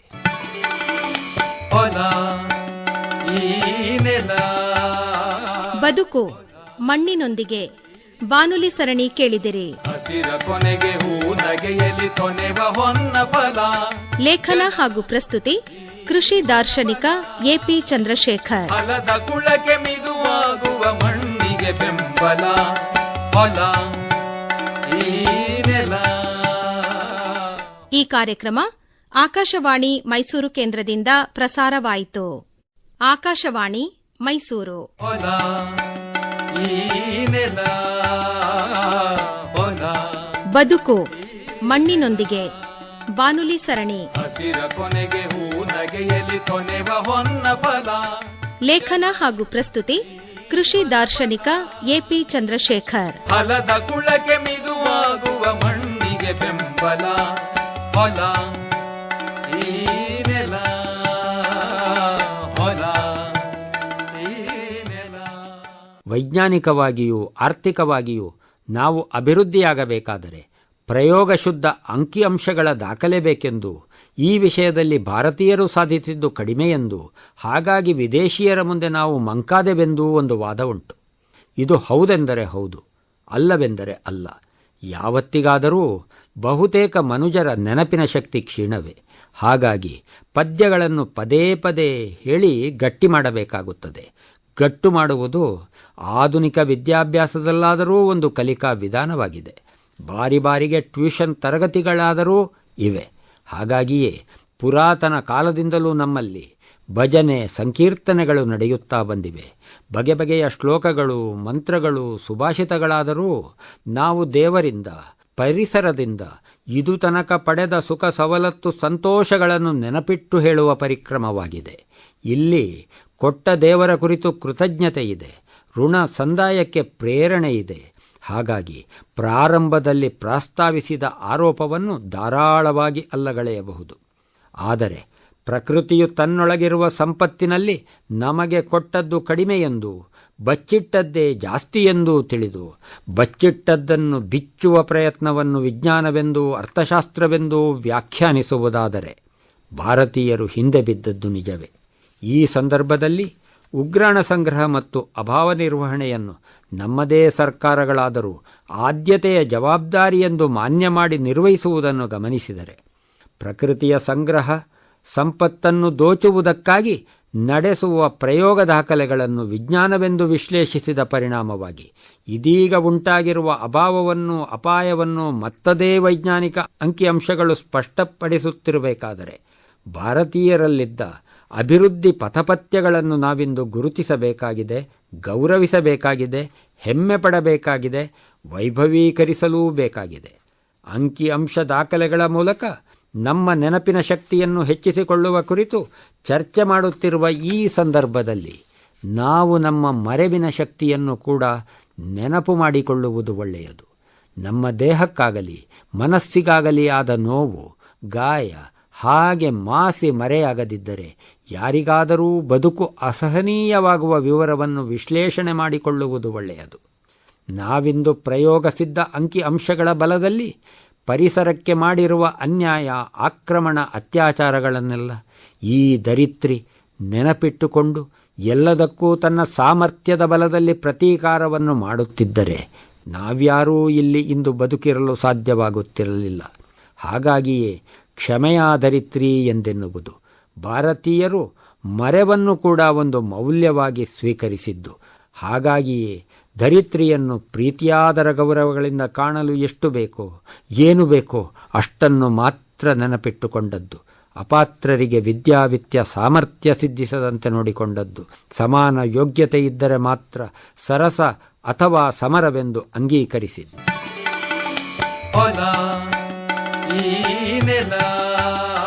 ಬದುಕು ಮಣ್ಣಿನೊಂದಿಗೆ ಬಾನುಲಿ ಸರಣಿ ಕೇಳಿದಿರಿ. ಹಸಿರ ಕೊನೆಗೆ ಹೂ ನಗೆಯಲಿ ಕೊನೆವ ಹೊನ್ನ ಫಲ. ಲೇಖನ ಹಾಗೂ ಪ್ರಸ್ತುತಿ ಕೃಷಿ ದಾರ್ಶನಿಕ ಎಪಿ ಚಂದ್ರಶೇಖರ್. ಫಲದ ಕುಳಕ್ಕೆ ಮಿದುವಾಗುವ ಮಣ್ಣಿಗೆ ಬೆಂಬಲ. ಫಲ ಈ ನೆಲ. ಈ ಕಾರ್ಯಕ್ರಮ ಆಕಾಶವಾಣಿ ಮೈಸೂರು ಕೇಂದ್ರದಿಂದ ಪ್ರಸಾರವಾಯಿತು. ಆಕಾಶವಾಣಿ ಮೈಸೂರು. ಫಲ ಈ ನೆಲ. ಫಲ ಬದುಕು ಮಣ್ಣಿನೊಂದಿಗೆ ಬಾನುಲಿ ಸರಣಿ. ಹಸಿರ ಕೊನೆಗೆ ಹೂ ನಗೆಯಲಿ ಕೊನೆವ ಹೊನ್ನ ಫಲ. ಲೇಖನ ಹಾಗೂ ಪ್ರಸ್ತುತಿ ಕೃಷಿ ದಾರ್ಶನಿಕ ಎಪಿ ಚಂದ್ರಶೇಖರ್. ಫಲದ ಕುಳಕ್ಕೆ ಮಿದುವಾಗುವ ಮಣ್ಣಿಗೆ ಬೆಂಬಲ. ಫಲ ಈ ನೆಲ. ಫಲ ಈ ನೆಲ. ಹಾಗೆ ಕೃಷಿ ಮಾಡಲು ಹೊರಟಾಗ, ಯಾವುದಾದರೂ ಹಣ್ಣು ತರಕಾರಿ ಬೆಳೆಯಬೇಕೆಂದಾಗ, ತೋಟ ಮಾಡಲು ಪ್ರಯತ್ನಿಸುವಾಗ ಕೆಮ್ಮಣ್ಣಿನ ಕೃಷಿಯೋಗ್ಯತೆ ಎದ್ದು ಕಾಣುತ್ತದೆ. ಉಳಿದಂತೆ ಕಲ್ಲು ಮಣ್ಣು, ಕಪ್ಪು ಮಣ್ಣು, ಬಿಳಿ ಮಣ್ಣು ಕೃಷಿಗೆ ಕಷ್ಟವಾಗುತ್ತದೆ. ಅಂಟಾದ ಜೇಡಿಮಣ್ಣು ಕಷ್ಟದೊಳು ಕಷ್ಟವಾಗಿರುತ್ತದೆ. ಮಣ್ಣಿನಡಿಯಲ್ಲಿ ಕಲ್ಲು ಬಂಡೆ ಹಾಸಿದ್ದರೆ ಯಾವುದೇ ಗಿಡ ನೆಟ್ಟರೂ ಸೋಲುತ್ತದೆ. ತೀರ ತಗ್ಗಿನ ನೀರು ನಿಲ್ಲುವ ಜೌಗು ಮಣ್ಣು ಅಥವಾ ತೀರ ಎತ್ತರದ ಶುಷ್ಕ ಮಣ್ಣುಗಳು ಕೃಷಿ ಅಯೋಗ್ಯವಾಗುತ್ತದೆ. ಹಾಗಾಗಿ ಕಳೆ ಕಸ ಕೊಳೆತಾದ ಎರೆಮಣ್ಣನ್ನು, ಹೊಳೆ ತಂದು ಚೆಲ್ಲಿದ ಮೆಕ್ಕಲು ಮಣ್ಣನ್ನು ಕೃಷಿಯೋಗ್ಯವೆಂದು ಪ್ರತ್ಯೇಕಿಸಿ ಪ್ರಶಂಸಿಸುತ್ತೇವೆ. ಕೃಷಿ ಭೂಮಿಗೆ ಕೆರೆಗೋಡು ಹೊಡೆಸಿ ಸಂಭ್ರಮಿಸುತ್ತೇವೆ. ಇಷ್ಟಾದರೂ ನಾವು ಕೃಷಿಯೋಗ್ಯವಲ್ಲದ ಮಣ್ಣನ್ನು ವ್ಯರ್ಥವೆಂದು ಪರಿಗಣಿಸುವ ಹಾಗಿಲ್ಲ. ಮಣ್ಣು ಯಾವುದಾದರೂ ಅದಕ್ಕೊಂದು ಉಪಯೋಗ ಇರುವುದು ಅದರ ಬಲ. ಉಳುಮೆಗೆ, ನಾಟಿಗೆ ತೊಂದರೆ ಕೊಡುವ ಸಣ್ಣ ಪುಟ್ಟ ಉಂಡೆ ಕಲ್ಲುಗಳನ್ನು ಆಯ್ದುಕೊಂಡರೆ ನಮ್ಮ ಗಾಡಿ ರಸ್ತೆಯನ್ನು ಮನೆಯಂಗಳವನ್ನು ಗಟ್ಟಿ ಮಾಡಲು ಬರುತ್ತದೆ, ಮನೆಯಡಿ ಪಂಚಾಂಗಕ್ಕಾಗುತ್ತದೆ. ಇಂಥ ಕಲ್ಲಿಲ್ಲದಿರುತ್ತಿದ್ದರೆ ನಮಗಿಂದು ಯಾವುದೇ ವಾಹನ ಸೌಕರ್ಯವಾಗುತ್ತಿರಲಿಲ್ಲ. ಪರ್ಣ ಕುಟೀರಕ್ಕಿಂತ ಹೆಚ್ಚಿನ ಮನೆ ಸಾಧ್ಯವಾಗುತ್ತಿರಲಿಲ್ಲ. ಕಲ್ಲು, ಜಲ್ಲಿ, ಮರಳಿನ ಉಪಯೋಗ ಹೇಳಿ ಮುಗಿಯುವುದಲ್ಲ. ಪುಟ್ಟ ಬೀಜಗಳನ್ನು, ಚಿಗುರುವ ಗಿಡದ ಕಡ್ಡಿಗಳನ್ನು ನರ್ಸರಿ ಮಾಡುವಾಗ ಮರಳಿನ ಸಹಕಾರ ಬಹಳ. ಏನೇನೂ ಕೃಷಿ ಮಾಡಲಾಗದ ಅಂಟಾದ ಜೇಡಿ ಮಣ್ಣು ಇಲ್ಲದಿರುತ್ತಿದ್ದರೆ ಮಾಡಿದ ಕೃಷಿಯಿಂದ ಅಡುಗೆ ಸಾಧ್ಯವಾಗುತ್ತಿರಲಿಲ್ಲ. ಮಡಿಕೆಗೆ ಜೇಡಿ ಮಣ್ಣೇ ಬಲ. ಬಿಳಿಯಾದ ಸೇಡಿ ಮಣ್ಣಿನಲ್ಲಿ ತಯಾರಾದ ರಂಗೋಲಿ ಪುಡಿ ಇಲ್ಲದಿರುತ್ತಿದ್ದರೆ ನಮ್ಮ ಆಲಯಕ್ಕಾಗಲಿ ದೇವಾಲಯಕ್ಕಾಗಲಿ ದಿವ್ಯತೆ ಬರಲು ಸಾಧ್ಯವಿಲ್ಲ. ಸುಣ್ಣದ ಕಲ್ಲು ಅರಳದಿದ್ದರೆ ಮಣ್ಣಂಟು ತಯಾರಾಗುತ್ತಿರಲಿಲ್ಲ, ಮನೆ ಬೆಳಗುತ್ತಿರಲಿಲ್ಲ. ಜೇಡಿ ಮಣ್ಣಿನಲ್ಲೋ ಸೇಡಿ ಮಣ್ಣಿನಲ್ಲೋ ಗಿಡ ಮರಗಳು ಬೆಳೆದುದಾದರೆ ಅಲ್ಲಿ ತರಗೆಲೆ ಕೊಳೆತು ಸೇರಿದರೆ ಮಣ್ಣಿಗಿಂತ ಮಡಕೆಯ ಗುಣವಾಗಲಿ ರಂಗೋಲಿಯ ಮೆರುಗಾಗಲಿ ಉಳಿಯುತ್ತಿರಲಿಲ್ಲ. ಮಣ್ಣೆಂತೋ ಅಂತೂ ಈ ಮಣ್ಣಿನೊಳಗಿರುವ ಪ್ರತಿಯೊಂದು ಜೀವಿಗಳು ಕೂಡ, ಪ್ರತಿಯೊಬ್ಬ ಮನುಜನೂ ಕೂಡ ಯಾರು ಯಾವುದು ವ್ಯರ್ಥ ಕನಿಷ್ಠ ಎಂದೆನ್ನುವ ಹಾಗಿಲ್ಲ. ಎಲ್ಲವೂ ಅಲ್ಲಲ್ಲಿ ಅಂತಂತೆ ಇಲ್ಲದಿರುತ್ತಿದ್ದರೆ ನಮ್ಮ ಜೀವನವಿಂತು ಅನಾದಿ ಕಾಲದಿಂದ ಸಾಗಿ ಬರುತ್ತಿರಲಿಲ್ಲ. ಸೂಕ್ಷ್ಮಾಣು ಜೀವಿಗಳಿಲ್ಲದಿದ್ದರೆ ಮಣ್ಣಿನಲ್ಲಿ ಅನ್ನ ಬೆಳೆಯುತ್ತಿರಲಿಲ್ಲ. ತಿಂದ ಅನ್ನ ನಮ್ಮ ಹೊಟ್ಟೆಯೊಳಗೆ ಜೀರ್ಣವಾಗುತ್ತಿರಲಿಲ್ಲ. ನಾಯಿ ಮೇಲೋ ಬೆಕ್ಕು ಮೇಲೋ ಹಸು ಮೇಲೋ ಹಂದಿ ಮೇಲೋ ಎಂದು ನಾವೆಂದೂ ಕೇಳುವ ಹಾಗಿಲ್ಲ. ಮೊದಲಲ್ಲಿ ಹೊಲಸು ಮಾಡದೆ ಹೊಲಗದ್ದೆಗಳಾಗುವುದಿಲ್ಲ. ತೊಟ್ಟಂಗಿ ಕುತ್ತಿಗೆ ಮಣ್ಣಾಗದಂತೆ ಪ್ರತಿಯೊಬ್ಬರೂ ಗಣಿತ ವಿಜ್ಞಾನ ಸೂತ್ರ ಸಿದ್ಧಾಂತ ಮಂಡಿಸುವವರಾದರೆ ಬೆಳೆದ ಭತ್ತ ರಾಗಿಯದು ಯಾವುದೂ ನಮ್ಮ ಮನೆ ಬಾಗಿಲಿಗೆ ಬರುತ್ತಿರಲಿಲ್ಲ. ಮನೆಯೊಡತಿ ಮನೆ ಮರೆತು ವೃತ್ತಿಯೆಂದು ಎತ್ತಲೋ ಕಚೇರಿ ಫೈಲೆತ್ತುತ್ತಿರಲು ಇಂದಾಗುತ್ತಿರುವ ಆಹಾರ ಕಲಬೆರಕೆಗಳನ್ನು ಗಂಭೀರವಾಗಿ ಪರಿಗಣಿಸದೆ ನಮಗೆ ಬೇರೆ ದಾರಿಯಿಲ್ಲ. ಯಾವುದೇ ಮಣ್ಣನ್ನಾಗಲಿ ವ್ಯಕ್ತಿಯನ್ನಾಗಲಿ ವೃತ್ತಿಯನ್ನಾಗಲಿ ಅಭಿವೃದ್ಧಿ ಮಾಡುತ್ತೇವೆನ್ನುವ ಮೊದಲು 10 ಸಲ ಯೋಚಿಸದಿದ್ದರೆ ಲಾಭಕ್ಕಿಂತ ನಷ್ಟವೇ ಬಹಳ.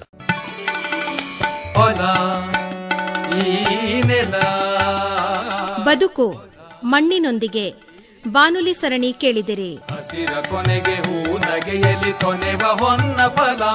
ಲೇಖನ ಹಾಗೂ ಪ್ರಸ್ತುತಿ ಕೃಷಿ ದಾರ್ಶನಿಕ ಎಪಿ ಚಂದ್ರಶೇಖರ್. ಫಲದ ಕುಳಕ್ಕೆ ಮಿದುವಾಗುವ ಮಣ್ಣಿಗೆ ಬೆಂಬಲ ಹೊಲ ಈ ನೆಲ. ಈ ಕಾರ್ಯಕ್ರಮ ಆಕಾಶವಾಣಿ ಮೈಸೂರು ಕೇಂದ್ರದಿಂದ ಪ್ರಸಾರವಾಯಿತು. ಆಕಾಶವಾಣಿ ಮೈಸೂರು. ಹೊಲ ಈ ನೆಲ ಹೊಲ. ಬದುಕು ಮಣ್ಣಿನೊಂದಿಗೆ ಬಾನುಲಿ ಸರಣಿ. ಹಸಿರ ಕೊನೆಗೆ ಹೂ ನಗೆಯಲಿ ಕೊನೆವ ಹೊನ್ನ ಫಲ. ಲೇಖನ ಹಾಗೂ ಪ್ರಸ್ತುತಿ ಕೃಷಿ ದಾರ್ಶನಿಕ ಎಪಿ ಚಂದ್ರಶೇಖರ್. ಫಲದ ಕುಳಕ್ಕೆ ಮಿದುವಾಗುವ ಮಣ್ಣಿಗೆ ಬೆಂಬಲ ಹೊಲ ಈ ನೆಲ ಹೊಲ ಈ ನೆಲ. ಮಣ್ಣಿನ ಮಾನಪ್ರಾಣ ರಕ್ಷಣೆಯ ರೂವಾರಿಗಳು. ಸ್ವಯಂ ನಮ್ಮನ್ನೇ ನಾವು ಹಾಗೆಂದುಕೊಳ್ಳಬಹುದು. ಹಾಗಾಗಿಯೇ ನಮಗೆಲ್ಲ ಮಣ್ಣನ್ನು ಅಮ್ಮನಾಗಿ ಗೋಚರಿಸುವುದು. ಹಾಗಾಗಿಯೇ ನಾವು ಕೃಷಿ ಮಾಡುವಾಗ, ನಾವು ನಮ್ಮ ಬದುಕನ್ನು ವೈಭವೀಕರಿಸುವಾಗ ಸಾಕಷ್ಟು ಪಥಪಥ್ಯಗಳನ್ನು ನಾವೇ ನಮ್ಮ ಮೇಲೆ ಹೇರಿಕೊಳ್ಳುವುದು. ಆದರೂ ಕಾಲನ ಉದ್ದೇಶವೇ ಹಾಗೂ ಅಥವಾ ಕಾಲನ ಉದ್ದೇಶಕ್ಕೆ ವಿರುದ್ಧವಾಗಿಯೂ ಅಂತೂ ನಮ್ಮ ಶಿಕ್ಷಣವು ಪ್ರಕೃತಿ ಭಕ್ಷಣವೋ ಭಂಜನವೋ ಆಗಿ ಪರಿವರ್ತಿತವಾಗಿರುವ ಪ್ರಸ್ತುತ ಕಾಲಘಟ್ಟದಲ್ಲಿ ಕಾಲನ ಆಘಾತ ವ್ಯಾಘಾತಗಳನ್ನು ಮೀರಿ ಬದುಕಬಲ್ಲ ಮಣ್ಣಿನ ಮಾನಪ್ರಾಣ ರಕ್ಷಣೆ ಮಾಡುತ್ತಿರುವ ಒಂದಷ್ಟು ಮಹನೀಯ ಸಸ್ಯಗಳ ಕುರಿತು ಮನನ ಮಾಡೋಣ. ಯಾರೇನೆಷ್ಟು ನಾಶ ಮಾಡಿದರೂ ನಾಶವಾಗದ, ಎಷ್ಟಗೆದರೂ ಕಿತ್ತೆಸೆದರೂ ನಷ್ಟವಾಗದೆ ಮತ್ತೆ ಮತ್ತೆ ಮಣ್ಣಮ್ಮನ ಯೌವನ ಕಾಯುವ ಮಹತ್ವದ ಹಸುರಾಗಿ ನಾವೆಲ್ಲ ಮೊದಲು ಮಾನ್ಯ ಮಾಡಬಹುದಾದದ್ದು ಎಂದಿಗಾದರೂ ವಿಘ್ನ ವಿನಾಶಕ ಗಣಪನ ಸರಸ ಸಂಜಾತ ಗರಿಕೆ ಕೊನಾರಿಗಳನ್ನು. ಹಾಗೆಂದು ಯಾವುದೇ ಪೂಜೆ ಪುನಸ್ಕಾರಕ್ಕೆ ಒಳಪಡದ ಪಾರ್ಥೇನಿಯಂ ಯುಪಟೋರಿಯಂ ಲಂಟಾನಗಳನ್ನು ಗರಿಕೆ ಕೊನಾರಿಗಳಿಗಿಂತ ಕಡಿಮೆ ಎನ್ನುವ ಹಾಗಿಲ್ಲ. ಮಣ್ಣಿನ ಮಾನಪ್ರಾಣ ಹರಣವಾಗುವ ರಾಕ್ಷಸೀಯತೆ ಮೆರೆಯುವಾಗ ಪಾಲನಾಕರ್ತೃವಾದ ಶ್ರೀಮನ್ನಾರಾಯಣನು ಯಾವ ರೂಪದಲ್ಲಿ ಬರುವನೆಂದು ಹೇಳುವ ಹಾಗಿಲ್ಲ. ಅವನು ಮತ್ಸ್ಯವಾಗಿಯೂ ಬರಬಲ್ಲ, ನರಸಿಂಹನಾಗಿಯೂ ಬರಬಲ್ಲ, ಕೃಷಿಯನ್ನೇ ಉದ್ಯೋಗವಾಗಿ ಕಂಡುಂಡು ಲೋಕ ಕಲ್ಯಾಣ ಸೂತ್ರಗಳನ್ನು ಗೀತವಾಗಿಸಿದ ಕೃಷ್ಣನಾಗಿಯೂ ಬರಬಲ್ಲ. ಹಾಗಾಗಿ ಶತಾಯಗತಾಯ ಬದುಕುಳಿದು ಭೂಸವಕಳಿಯನ್ನು ಸತ್ವ ಸ್ವಾರಸ್ಯಗಳನ್ನು ಉಳಿಸುವ ಪಾರ್ಥೇನಿಯಂ ಯುಪಟೋರಿಯಂ ಲಂಟಾನಗಳಲ್ಲಿ ದಿವ್ಯತೆಯನ್ನು ಕಾಣದಿದ್ದರೆ ನಮ್ಮ ಬದುಕು ಶೋಕಗೀತೆಯಾಗುವ ದಿನಗಳು ದೂರವಿಲ್ಲ. ಹಾಗೆಯೇ ದೂರದ ಸೂರ್ಯನ ಹೆಸರನ್ನೇ ಹೊತ್ತು ಭುವಿಯೊಳಗೆ ಅವತರಿಸಿದ ಅರ್ಕದ ಸಾಮರ್ಥ್ಯವನ್ನು ಯಾರಾದರೂ ಅಲ್ಲಗಳೆಯುವ ಹಾಗಿಲ್ಲ. ಅರ್ಕದ ಒಂದು ಬೀಜದ ಕೋಡೊಂದು ಒಡೆದರೆ 100 ಬೀಜಗಳು ಎಲ್ಲೆಂದರಲ್ಲಿ ಹಾರಿ ಹೋಗಿ ಎಲ್ಲಿ ಹಸುರಿಲ್ಲವೋ ಅಲ್ಲಿ ನೆಲೆಯೂರಿ ಮಣ್ಣಿನ ಜೀವಚೇತನ ಕೊಡುವ ಪರಿ ಅದ್ವಿತೀಯ. ಆ ಚೇತನವನ್ನು ಗುರುತಿಸಿ ಅಂತೆ ಹೆಸರಿಟ್ಟ ನಮ್ಮ ಋಷಿಮುನಿಗಳ ಅದ್ವೈತ ಚಿಂತನ ಶಕ್ತಿಯೂ ಅದ್ವಿತೀಯ. ಆಧುನಿಕವಾದ ನಮ್ಮ ಯಂತ್ರತಂತ್ರ ವಿನಾಶ ಸಾಮರ್ಥ್ಯವನ್ನು ಮೀರಿ ಬೆಳೆಯಬಲ್ಲ. ರಕ್ತ ಕಾರುವ ಮಣ್ಣನ್ನು ಮುಚ್ಚಿ ಕಾಯಬಲ್ಲ. ನಾವು ಮಾಡಿದ ತಪ್ಪುಗಳನ್ನು ಸಾಕಷ್ಟು ಮನ್ನಿಸಿ ತನ್ನಿಮಿತ್ತ ದೋಷಗಳನ್ನು ಉಪಶಮನಗೊಳಿಸಬಲ್ಲ ಹಸುರುಗಳು 100. ಈ ಪೈಕಿ ನಾಚಿಗೆ ಮುಳ್ಳು, ನೆಗ್ಗಿನ ಮುಳ್ಳು, ಸೀಗೆ ಮುಳ್ಳು, ಚೀಮುಳ್ಳು, ಗಜ್ಜುಗ ಮುಳ್ಳುಗಳನ್ನು, ಮುಳ್ಳಿಲ್ಲದ ಅಮೃತಬಳ್ಳಿ, ಹಾಲೆಬಳ್ಳಿ, ಹಾಡೆಬಳ್ಳಿಗಳನ್ನು ಈ ಸಂದರ್ಭದಲ್ಲಿ ನಾವು ನೆನೆಯಬಹುದು. ಇವುಗಳಲ್ಲಿರುವ ಔಷಧೀಯ ಲಾಭಗಳನ್ನು ಪಡೆಯಬಹುದು. ಒಂದೊಂದು ಮುಳ್ಳು, ಕಳ್ಳಿ, ಗೊಬ್ಳಿ, ಜಾಲಿಗಳು ಈ ಜೀವಜಗತ್ತನ್ನು ಕಟ್ಟಿದ ಮೂಲ ಮಣ್ಣನ್ನು ಮೆದುವಾಗಿರುವಂತೆ ಕಾಪಾಡಿದ ಕೀರ್ತಿಗೆ ಅರ್ಹವಾದದ್ದು. ಋಷಿಮುನಿಗಳಿಗೆ ವೇದ ವೇದಾಂತ ದರ್ಶನ ಮಾಡಿಸಿದ ವಟವೃಕ್ಷಗಳ ಕೊಡುಗೆ ಅನನ್ಯವಾದದ್ದು. ಆಪಲ್, ದ್ರಾಕ್ಷಿ, ಮಾವು, ಕಿತ್ತಳೆಗಳನ್ನಷ್ಟೇ ಜಗದೊಳು ಅತಿಶಯವೆನ್ನುವ ನಮ್ಮ ಸಾಕ್ಷರತೆ ಜಾಗೃತವಾಗುವ ಅಗತ್ಯವಿದೆ. ಅರಳೆಯಾಗುವ ಅಗತ್ಯವಿದೆ. ನಮ್ಮನೆಯ ಅಂಗಳದೊಳಗೊಂದು ಅರಳೆಯ ಶಾಲ್ಮಲಿ ಅರಳಲು ಅದರೊಳಗಾದ ಹಾಸಿಗೆಯ ಮೇಲೆಮ್ಮ ರಾತ್ರಿಗಳು ನಿಶ್ಶಬ್ದವಾಗುವ ಅನಿವಾರ್ಯತೆ ಇದೆ. ಆಗ ನಾವು ನಮ್ಮಮ್ಮನ ಮಣ್ಣಮ್ಮನ ಮಾನಪ್ರಾಣ ರಕ್ಷಣೆಯ ರೂವಾರಿಗಳಾಗುತ್ತೇವೆ.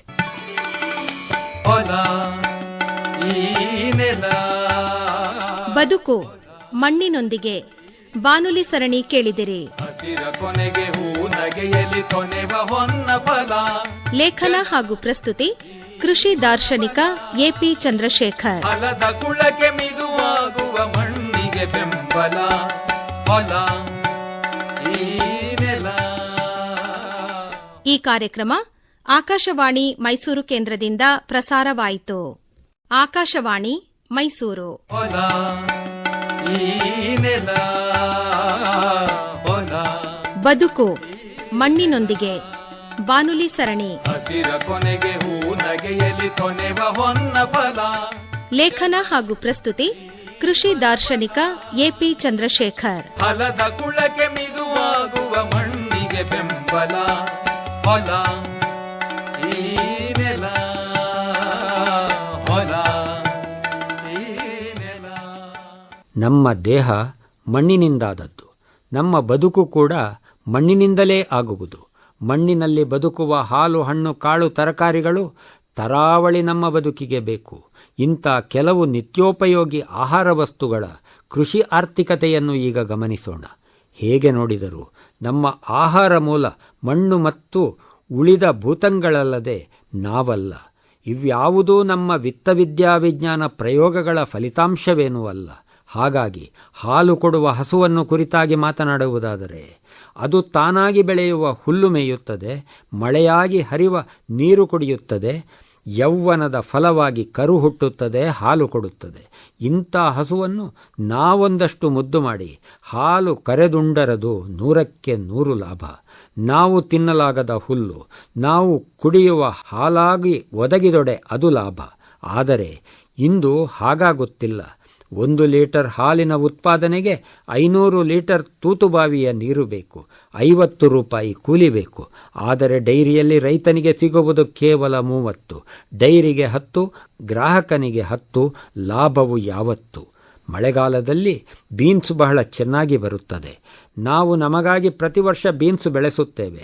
10 ಅಡಿ ಜಾಗದಲ್ಲಿ ಏನಿಲ್ಲವೆಂದರೂ 20 ಕೆಜಿ ಬೀನ್ಸ್ ಬರುತ್ತದೆ. ಸಾವಯವ ರುಚಿ ಮನೆಗಾಗುತ್ತದೆ. ಆದರೆ ಇಷ್ಟು ಕೃಷಿಗೆ ಕನಿಷ್ಠ 4 ಕೂಲಿಯಾಗುತ್ತದೆ. ಇದೇ 2,000 ರೂಪಾಯಿಯಾಗುತ್ತದೆ. ಗೊಬ್ಬರ, ಬೀಜ, ಕೊಯ್ಲುಗಳೆಲ್ಲ ಪ್ರತ್ಯೇಕ ಇದೆ. ಆದರೆ ಈ ಸಮಯದಲ್ಲಿ 20 ಕಿಲೋ ಬೀನ್ಸು ಕೇವಲ 200 ರೂಪಾಯಿಗೆ ಅಂಗಡಿಯಲ್ಲಿ ಸಿಗುತ್ತದೆ. ಬಹುತೇಕ ಮರದ ಫಸಲುಗಳೆಲ್ಲ ಹೀಗೆ. 2 ವರ್ಷಕ್ಕೊಮ್ಮೆ ಅಧಿಕ ಫಸಲು, ಮಧ್ಯಂತರದಲ್ಲಿ ಇಳಿಕೆ ಫಸಲು. ಹಾಗಾಗಿ ಪ್ರತಿ ದಿನದ ಅಡುಗೆಗೆ ಬೇಕಾದ ಹುಣಸೆ ಹಣ್ಣನ್ನು ಕೊಯ್ದು ಹೆಕ್ಕಿ ಒಣಗಿಸಿ ಬಡಿದು ಸಿಪ್ಪೆ ತೆಗೆದು ನಾರು ತೆಗೆದು ಬೀಜ ತೆಗೆದು ಮತ್ತೆ ಒಣಗಿಸಿ ಮುದ್ದೆ ಕಟ್ಟುವಾಗ ಕಡಿಮೆ ಫಸಲಿರುವ ವರ್ಷ 1 ಕಿಲೋ ಹುಣಸೆ ಹಣ್ಣಿಗೆ 600 ರೂಪಾಯಿ ಕೂಲಿಯೇ ಬೀಳುತ್ತದೆ.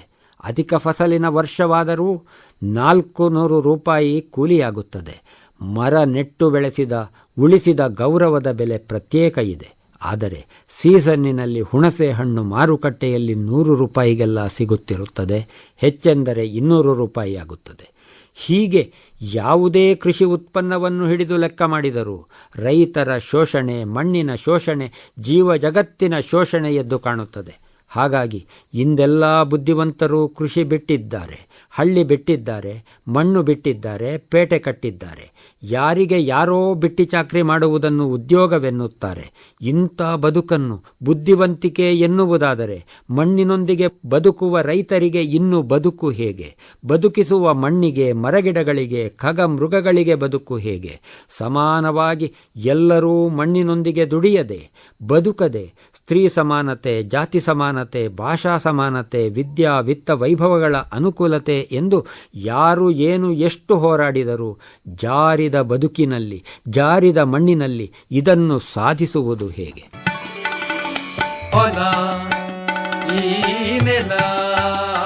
ಬದುಕು ಮಣ್ಣಿನೊಂದಿಗೆ ಬಾನುಲಿ ಸರಣಿ ಕೇಳಿದಿರಿ. ಹಸಿರ ಕೊನೆಗೆ ಹೂ ನಗೆಯಲಿ ಕೊನೆವ ಹೊನ್ನ ಫಲ. ಲೇಖನ ಹಾಗೂ ಪ್ರಸ್ತುತಿ ಕೃಷಿ ದಾರ್ಶನಿಕ ಎಪಿ ಚಂದ್ರಶೇಖರ್. ಫಲದ ಕುಳಕ್ಕೆ ಮಿದುವಾಗುವ ಮಣ್ಣಿಗೆ ಬೆಂಬಲ ಹೊಲ ಈ ನೆಲ. ಈ ಕಾರ್ಯಕ್ರಮ ಆಕಾಶವಾಣಿ ಮೈಸೂರು ಕೇಂದ್ರದಿಂದ ಪ್ರಸಾರವಾಯಿತು. ಆಕಾಶವಾಣಿ ಮೈಸೂರು. ಹೊಲ ಈ ನೆಲ ಹೊಲ. ಬದುಕು ಮಣ್ಣಿನೊಂದಿಗೆ ಬಾನುಲಿ ಸರಣಿ. ಹಸಿರ ಕೊನೆಗೆ ಹೂ ನಗೆಯಲಿ ಕೊನೆವ ಹೊನ್ನ ಫಲ. ಲೇಖನ ಹಾಗೂ ಪ್ರಸ್ತುತಿ ಕೃಷಿ ದಾರ್ಶನಿಕ ಎಪಿ ಚಂದ್ರಶೇಖರ್. ಹೊಲ ಈ ನೆಲ. ಇತ್ತೀಚೆಗೆ ಬಳ್ಳಿ ಬಟಾಟೆ ಭಾರೀ ಹಣದ ಸದ್ದು ಮಾಡುತ್ತಿದೆ. ಸದ್ದು ಮಾಡುವುದು ಒಬ್ಬೊಬ್ಬರ ಸಾಮರ್ಥ್ಯ ಹಾಗೂ ಹುಟ್ಟುಗುಣ. ಆ ಮಾತು ಬಿಟ್ಟು ಬಿಡಿ. ನಮ್ಮ ತೋಟದಲ್ಲಿ ಕಳೆದ 4 ದಶಕಗಳಿಂದಲೂ ಇದು ಇತ್ತು ಬಿಡಿ. ಹಾಗೆಂದು ನನಗಿದು ಅವರಿವರಿಗೆ ಮಾಡಿಕೊಟ್ಟಂತೆ ಲಕ್ಷಗಟ್ಟಲೆ ಹಣವನ್ನೇನೂ ಮಾಡಿಕೊಡಲಿಲ್ಲ. ಆದರೂ ನಾನು ಅದರ ಸಹವಾಸ ಬಿಟ್ಟಿರಲಿಲ್ಲ. ಹಾಗಾಗಿ ನನಗಿದು ಈ ವರ್ಷ 2023 ಮಾರ್ಚ್ 22 ಲಕ್ಷಗಟ್ಟಲೆ ಬೆಲೆ ಬಾಳುವ ಬದುಕಿನ ನೀತಿಯನ್ನು ಹೇಳಿಕೊಟ್ಟಿದೆ. ಈ ವರ್ಷದ ಆದಿ ಯುಗಾದಿಯೂ ಈ ದಿನವೇ ಆದದ್ದು ಕಾಕತಾಳೀಯವೆಂದು ಯಾರಾದರೂ ಹೇಳಬಹುದು. ಆದರೆ ಕಾಗೆ ಕುಳಿತ ಮರದ ಗೆಲ್ಲಿನಲ್ಲಿ ಮಾವಿನ ಹಣ್ಣಿಲ್ಲದಿದ್ದರೆ ಅದು ಬೀಳುವುದಾದರೂ ಸಂಭವವಿಲ್ಲ. ಆದ್ದರಿಂದ ಮಣ್ಣಿನೊಂದಿಗೆ ಬದುಕಿದ ನನಗೆ ಬಳ್ಳಿ ಬಟಾಟೆ ಈ ವರ್ಷ ವೈಚಾರಿಕ ಸಂಭಾವನೆಯಾಗಿ ಬಂದೊದಗಿದೆ. ಬಳ್ಳಿ ಬಟಾಟೆ ಎಂದರೆ ಹುತ್ತರಿಗೆಣಸಿನ ಒಂದು ಪ್ರಭೇದ. ಇಂಗ್ಲಿಶಿನಲ್ಲಿ ಡಯಸ್ಕೋರಿಯಾ ಎಂದು ಹೇಳುವರು. ಇದು ಎಂಥ ಕೆಟ್ಟ ಮಣ್ಣಿನಲ್ಲಾದರೂ ಬದುಕಿ ಮಣ್ಣನ್ನು ಮೃದು ಮಾಡುವುದು. ಇದು ಮಳೆಯೊಂದಿಗೆ ಬೆಳೆದು ಮಳೆ ಹೋಗುತ್ತಲೇ ಬಳ್ಳಿ ಸಾಯುವುದು. ಗೆಡ್ಡೆ ಮಾತ್ರ ಭೂಮಿಯೊಳಗೆ ಭದ್ರವಾಗಿರುವುದು. ಈ ಮಧ್ಯೆ ಮರದಿಂದ ಮರಕ್ಕೆ ಹಬ್ಬಿದ ಬಳ್ಳಿಯಲ್ಲಿ ಬಿತ್ತನೆಗಾಗುವಂತೆ ಅಲ್ಲಲ್ಲಿ ಒಂದಷ್ಟು ಪುಟ್ಟಗಡ್ಡೆಗಳಾಗುವುದು. ಇದು ಅಲ್ಲಿ ಇಲ್ಲಿ ಬಿದ್ದು ಬೀಜ ಪ್ರಸಾರವಾಗಲು ಅನುಕೂಲವಾಗುವಂತೆ ಬಳ್ಳಿ ಸಾಯುವುದು. ಉಳಿದಂತೆ 10 ಪ್ರಭೇದದ ಹುತ್ತರಿಗೆಣಸುಗಳಲ್ಲಿ ಕಪ್ಪು ಹೊರಮೈ ಇರುವುದಾದರೆ ಈ ಒಂದು ಪ್ರಭೇದದಲ್ಲಿ ಬಟಾಟೆಯ ಹಾಗೆ ಬಿಳಿ ಹೊರಮೈ ಇರುವುದರಿಂದ ಇದನ್ನು ಮಾತ್ರ ಬಳ್ಳಿ ಬಟಾಟೆ ಎಂದೆನ್ನುವರು.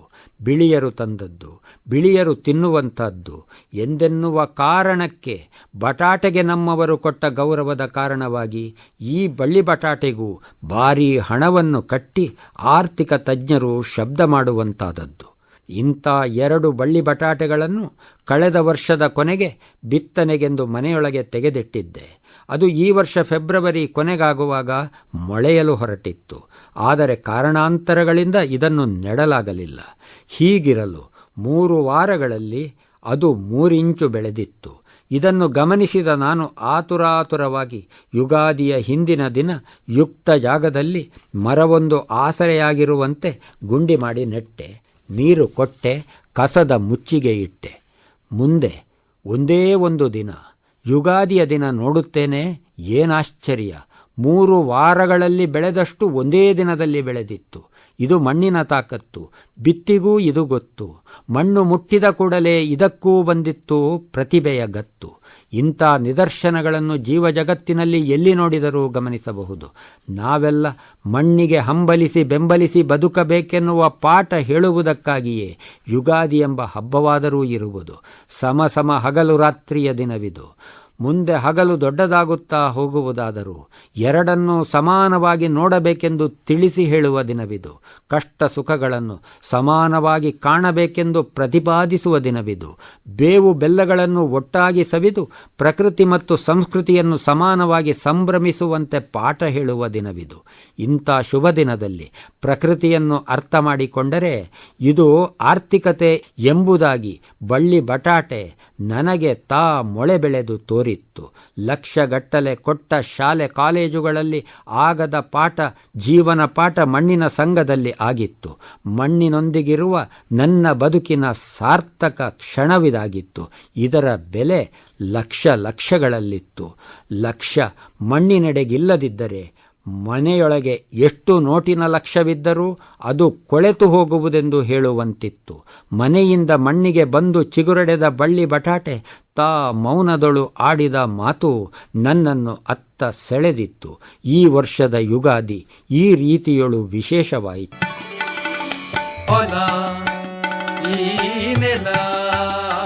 ಬದುಕು ಮಣ್ಣಿನೊಂದಿಗೆ ಬಾನುಲಿ ಸರಣಿ ಕೇಳಿದಿರಿ.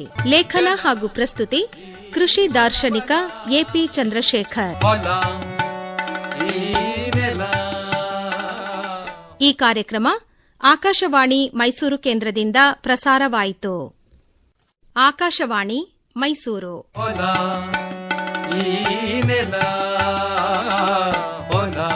ಬದುಕು ಮಣ್ಣಿನೊಂದಿಗೆ ಬಾನುಲಿ ಸರಣಿ. ಹಸಿರ ಕೊನೆಗೆ ಹೂ ನಗೆಯಲಿ ಕೊನೆವ ಹೊನ್ನ ಫಲ.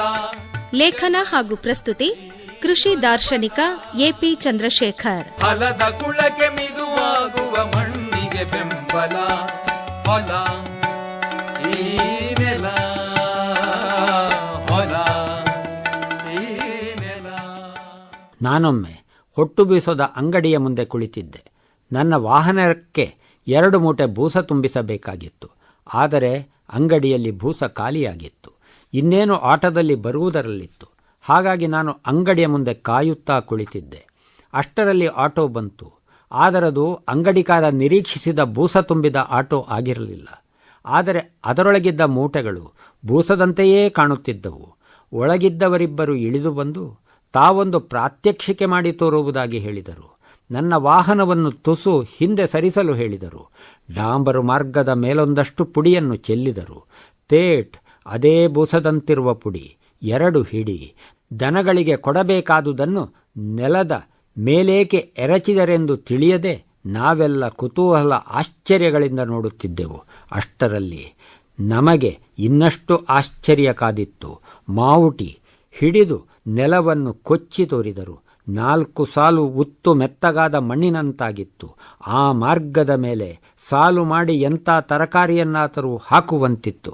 ಶೆಟ್ರೆ, ಹೇಗಿದ್ದರೂ ನಿಮ್ಮ ಅಂಗಡಿಗೆ ಸಾಕಷ್ಟು ರೈತರು ಬರುತ್ತಾರೆ. ಅವರಿಗೆ ಈ ನಮ್ಮ ಹೊಸ ಪ್ರಾಡಕ್ಟನ್ನು ಪರಿಚಯ ಮಾಡಿ. ಇನ್ನು ಮುಂದೆ ರೈತರು ಏರುಳುಮೆ ಮಾಡಬೇಕಾಗಿಲ್ಲ, ಟ್ರ್ಯಾಕ್ಟರ್ ಬೇಕಾಗಿಲ್ಲ. 1 ಎಕರೆಗೆ 2 ಮೂಟೆ ತೆಳ್ಳಗೆ ಎರಚಿದರೆ ಸಾಕು. 1 ಕಲ್ಲು ಕೂಡ ಇಲ್ಲದಂತೆ ಭೂಮಿ ನಾಟಿಗೆ ಹದವಾಗುತ್ತದೆ. ಖರ್ಚು ಅರ್ಧ, ಬೆಳೆ ದ್ವಿಗುಣ.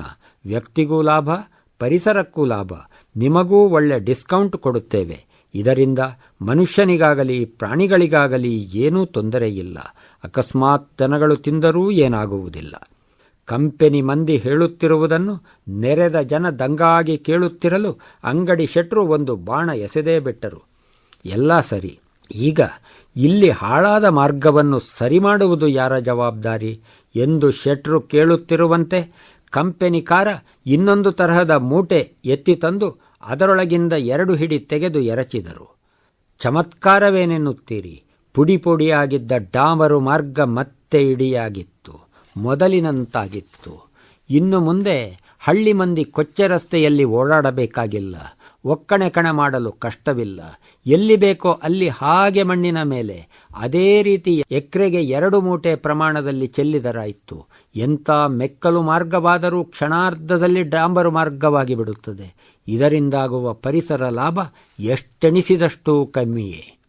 ಕಂಪೆನಿಯ ಅಚ್ಚು ಶೆಟ್ರಿಗೆ ಮೆಚ್ಚಾಗುತ್ತಿದ್ದಂತೆ ಎಷ್ಟು ಮೂಟೆಗೆ ಬೇಡಿಕೆ ಹಾಕುವುದೆಂದು ಲಾಭದ ಲೆಕ್ಕ ಹಾಕುತ್ತಿದ್ದರು. ಹಾಗಾದರೆ ಪಕ್ಕದ ಮನೆಯವನು ನನ್ನ ಮೇಲಿನ ಕೋಪಕ್ಕೆ ನನ್ನ ಮನೆಯ ಮೇಲೊಂದಷ್ಟು ಬೂಸ ಚೆಲ್ಲಿದರೆ ಏನು ಗತಿ?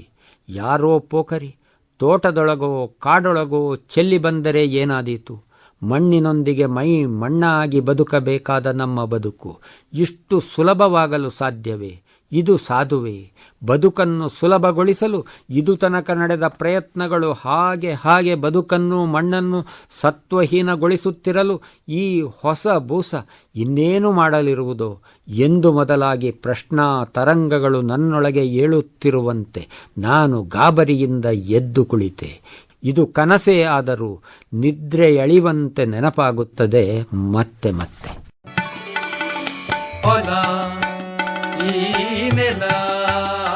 ಬದುಕು ಮಣ್ಣಿನೊಂದಿಗೆ ಬಾನುಲಿ ಸರಣಿ ಕೇಳಿದಿರಿ. ಹಸಿರ ಕೊನೆಗೆ ಹೂ ನಗೆಯಲಿ ಕೊನೆವ ಹೊನ್ನ ಫಲ.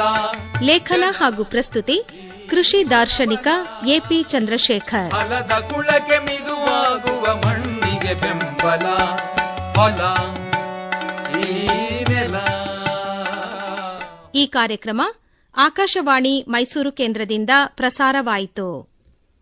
ಆಕಾಶವಾಣಿ ಮೈಸೂರು. ಹೊಲ ಈ ನೆಲ. ಬದುಕು ಮಣ್ಣಿನೊಂದಿಗೆ ಬಾನುಲಿ ಸರಣಿ. ಹಸಿರ ಕೊನೆಗೆ ಹೂ ನಗೆಯಲಿ ಕೊನೆವ ಹೊನ್ನ ಫಲ. ಲೇಖನ ಹಾಗೂ ಪ್ರಸ್ತುತಿ ಕೃಷಿ ದಾರ್ಶನಿಕ ಎಪಿ ಚಂದ್ರಶೇಖರ್. ಹೊಲ ಈ ನೆಲ. ಪ್ರಕೃತಿ ಧರ್ಮವನ್ನೇ ತಮ್ಮ ಜೀವನ ಧರ್ಮವನ್ನಾಗಿ ಸ್ವೀಕರಿಸಿದ ಸನಾತನ ಭಾರತೀಯ ಪರಂಪರೆಯ ಶ್ರೇಷ್ಠತೆ ಇದು. ಒಂದು ಸತ್ಯವನ್ನು ಬಹುವಿಧವಾಗಿ ಕಂಡಾಡುವುದು, ಬಹುವಿಧವಾಗಿ ಕೊಂಡಾಡುವುದು. ದೇವರೆಂದರೆ ಸತ್ಯಕ್ಕಿರುವ ಇನ್ನೊಂದು ಹೆಸರೂ ಹೌದು. ಇದನ್ನು ವೇದವೆಂದರೂ ಆಗುವುದು. ಪ್ರಕೃತಿ ಎಂದರೂ ಅದು ಸಾಧು. ಪರಿಸರ ಎಂದರೂ ಸಿಂಧು. ಮಣ್ಣು, ನೀರು, ಬಿಸಿಲು, ಗಾಳಿ, ಆಕಾಶಗಳೆಂದು 5 ಈ ಸತ್ಯ ಮೊದಲೊಳಗೆ ಕಾಣುವುದು. ಮತ್ತಿದು ಬಹುವಿಧವಾಗಿ ಜೀವ ನಿರ್ಜೀವ ರೂಪ ತಳೆಯುವುದು. ಈ ರೂಪ ವಿನ್ಯಾಸದೊಳಗಿನ ಸತ್ಯ ಹಾಗೂ ಸತ್ವ ಅಥವಾ ಉಪಯೋಗ ತಿಳಿಯಬೇಕಾದರೆ ನಾವು ಇದನ್ನು ಬಳಸಿಕೊಳ್ಳಬೇಕು. ವಿದ್ಯೆ ಎಂದರೆ ಇದುವೇ, ಕೃಷಿ ಎಂದರೂ ಇದುವೇ. ಅಡುಗೆ, ಅತಿಥಿ ಸತ್ಕಾರ, ಸೇವೆ, ಪ್ರಾರ್ಥನೆ, ತಪಸ್ಸು, ಜಿಜ್ಞಾಸೆಗಳು ನಮ್ಮ ಕೃಷಿಗೆ ಪೂರಕವಾಗಿ ಒದಗಿ ಬರುವುದು. ಇದು ಹೀಗಾಗಬೇಕಾದರೆ ನಾವು ಏನನ್ನಾದರೂ ಮಾಡಬೇಕಾದರೆ ಅಥವಾ ಏನನ್ನಾದರೂ ಓದಬೇಕಾದರೆ ನಮ್ಮ ಬದುಕು ಮಣ್ಣಿನೊಂದಿಗೆ ಆಗಿ ಬರಬೇಕಾಗುವುದು. ಮಣ್ಣಿನ ಆಧಾರವಿಲ್ಲದೆ ನಮಗಿಲ್ಲಿ ಏನು ಮಾಡಲೂ ಸಾಧ್ಯವಿಲ್ಲ, ಏನು ನೋಡಲೂ ಸಾಧ್ಯವಿಲ್ಲ. ಸತ್ಯದರ್ಶನದ ಮೊದಲ ಹೆಜ್ಜೆಯಾಗಿ ಪಂಚಭೂತಾತ್ಮಕವಾದ ಈ ಜಗತ್ತಿನಲ್ಲಿ ಮಣ್ಣನ್ನು ಒಪ್ಪದೆ ನಮಗೆ ಬೇರೆ ಸಾಧ್ಯತೆಯೇ ಇಲ್ಲ. ಮಣ್ಣನ್ನು ಸತ್ಯದ ಮೂಲವೆಂದರೆ ಅದು ತಪ್ಪಾಗುವುದಿಲ್ಲ. ಬದುಕಿಗೆ ಮಣ್ಣು ಮೆತ್ತದಿದ್ದರೆ, ಬದುಕು ಮಣ್ಣಿನೊಳಗೆ ಹೂತುಕೊಳ್ಳದಿದ್ದರೆ ಬದುಕು ಉಳಿಯದು, ಬದುಕು ಬೆಳೆಯದು. ತೊಗರಿ, ಕಡ್ಲೆ, ಉದ್ದು, ಹೆಸರಿನಂಥ ಕಾಳುಗಳನ್ನು ಮಣ್ಣು ಮೆತ್ತಿ ಅಥವಾ ಮರಳಿನೊಳಗೆ ಹೂತು ವಿಷರಹಿತವಾಗಿ ರಕ್ಷಿಸಿಕೊಳ್ಳಬಹುದೆಂಬ ಸತ್ಯವನ್ನು ನಾವಿಲ್ಲಿ ಗಮನಿಸಬಹುದು. ಹಲಸಿನ ಬೇಳೆಗೆ ಮಣ್ಣು ಮೆತ್ತಿಟ್ಟು ಒಣಗಿಸಿದರೆ ತಿಂಗಳ 6 ಬಾಳುವುದು. ಮಣ್ಣಿನೊಳಗೆ ಹೂತುಕೊಳ್ಳದೆ ಯಾವುದೇ ಬೀಜ ಮೊಳೆಯದು, ಬೀಜ ಬೆಳೆಯದು. ಮಣ್ಣಿನ ರೂಪಾಂತರವಾದ ಹಾಲು, ಹಣ್ಣು, ಕಾಳು, ಸೊಪ್ಪುಗಳ ಬಲ ಹಾಗೂ ಬೆಂಬಲದಿಂದ ಪ್ರಾರಂಭವಾಗುವ ನಮ್ಮ ಬದುಕಿನ ಜ್ಞಾನವು ಮಣ್ಣಿನೊಂದಿಗೆ ವಿಕಾಸಗೊಂಡಾಗ ಪಂಚಭೂತಗಳು ನಮ್ಮೊಳಗೆ ಪಂಚಕೋಶಗಳಾಗಿ, ನಮ್ಮೊಳಗಿನ ಕೋಟಿ ಕೋಶಗಳು ಅಂಗೋಪಾಂಗಗಳಾಗಿ ರೂಪಾಂತರಗೊಂಡದ್ದು ಅರಿವಿಗೆ ಬರುತ್ತದೆ.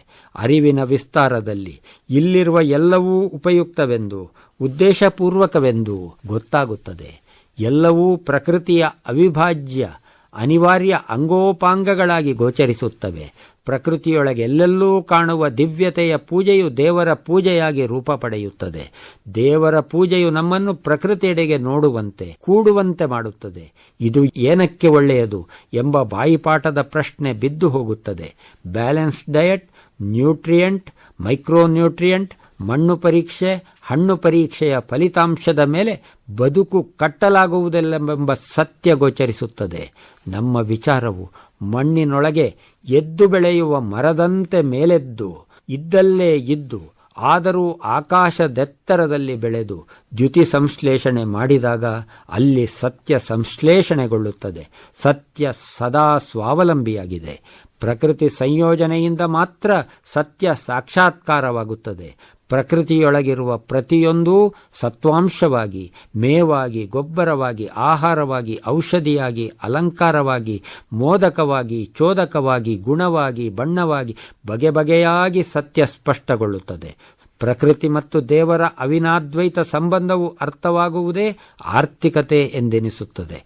ನಾವೊಂದು ಮರದೊಂದು ಪತ್ರ ಮಾತ್ರವೆಂದು, ಒಂದೊಂದು ಎಲೆಯೂ ಮೊದಲೊಳಗೆ ದ್ಯುತಿ ಸಂಶ್ಲೇಷಣೆ ಮಾಡಬೇಕೆಂದು, ಆಮೇಲೊಂದು ದಿನ ಕೊಳೆತು ಗೊಬ್ಬರವಾಗಬೇಕೆಂದು, ಮಣ್ಣಿನ ಜೀವ ನಿರ್ಜೀವ ರೂಪಾಂತರದೊಳಗೆ ಅಡಗಿ ಹೋಗಬೇಕೆಂದು ಗೊತ್ತಾಗುತ್ತದೆ. ಈ ಕಾಣಿಕೆಯನ್ನು, ಈ ಸತ್ಯವನ್ನು ತಿಳಿದವರು ಬಗೆ ಬಗೆಯಾಗಿ ಹೇಳುತ್ತಾರೆ. ಬಗೆ ಬಗೆಯಾಗಿ ಅಡುಗೆ ಮಾಡುವ ಹಾಗೆ, ಬಗೆ ಬಗೆಯ ಹಣ್ಣು ತರಕಾರಿಗಳನ್ನು ನಮ್ಮ ಬಗೆ ಬಯಸುವ ಹಾಗೆ, ಹೊಸ ಹೊಸ ರುಚಿ ಕೊಡುವ ಹಾಗೆ. ಬದುಕು ಮಣ್ಣಿನೊಂದಿಗೆ ಬಾನುಲಿ ಸರಣಿ ಕೇಳಿದಿರಿ. ಲೇಖನ ಹಾಗೂ ಪ್ರಸ್ತುತಿ ಕೃಷಿ ದಾರ್ಶನಿಕ ಎಪಿ ಚಂದ್ರಶೇಖರ್. ಈ ಕಾರ್ಯಕ್ರಮ ಆಕಾಶವಾಣಿ ಮೈಸೂರು ಕೇಂದ್ರದಿಂದ ಪ್ರಸಾರವಾಯಿತು.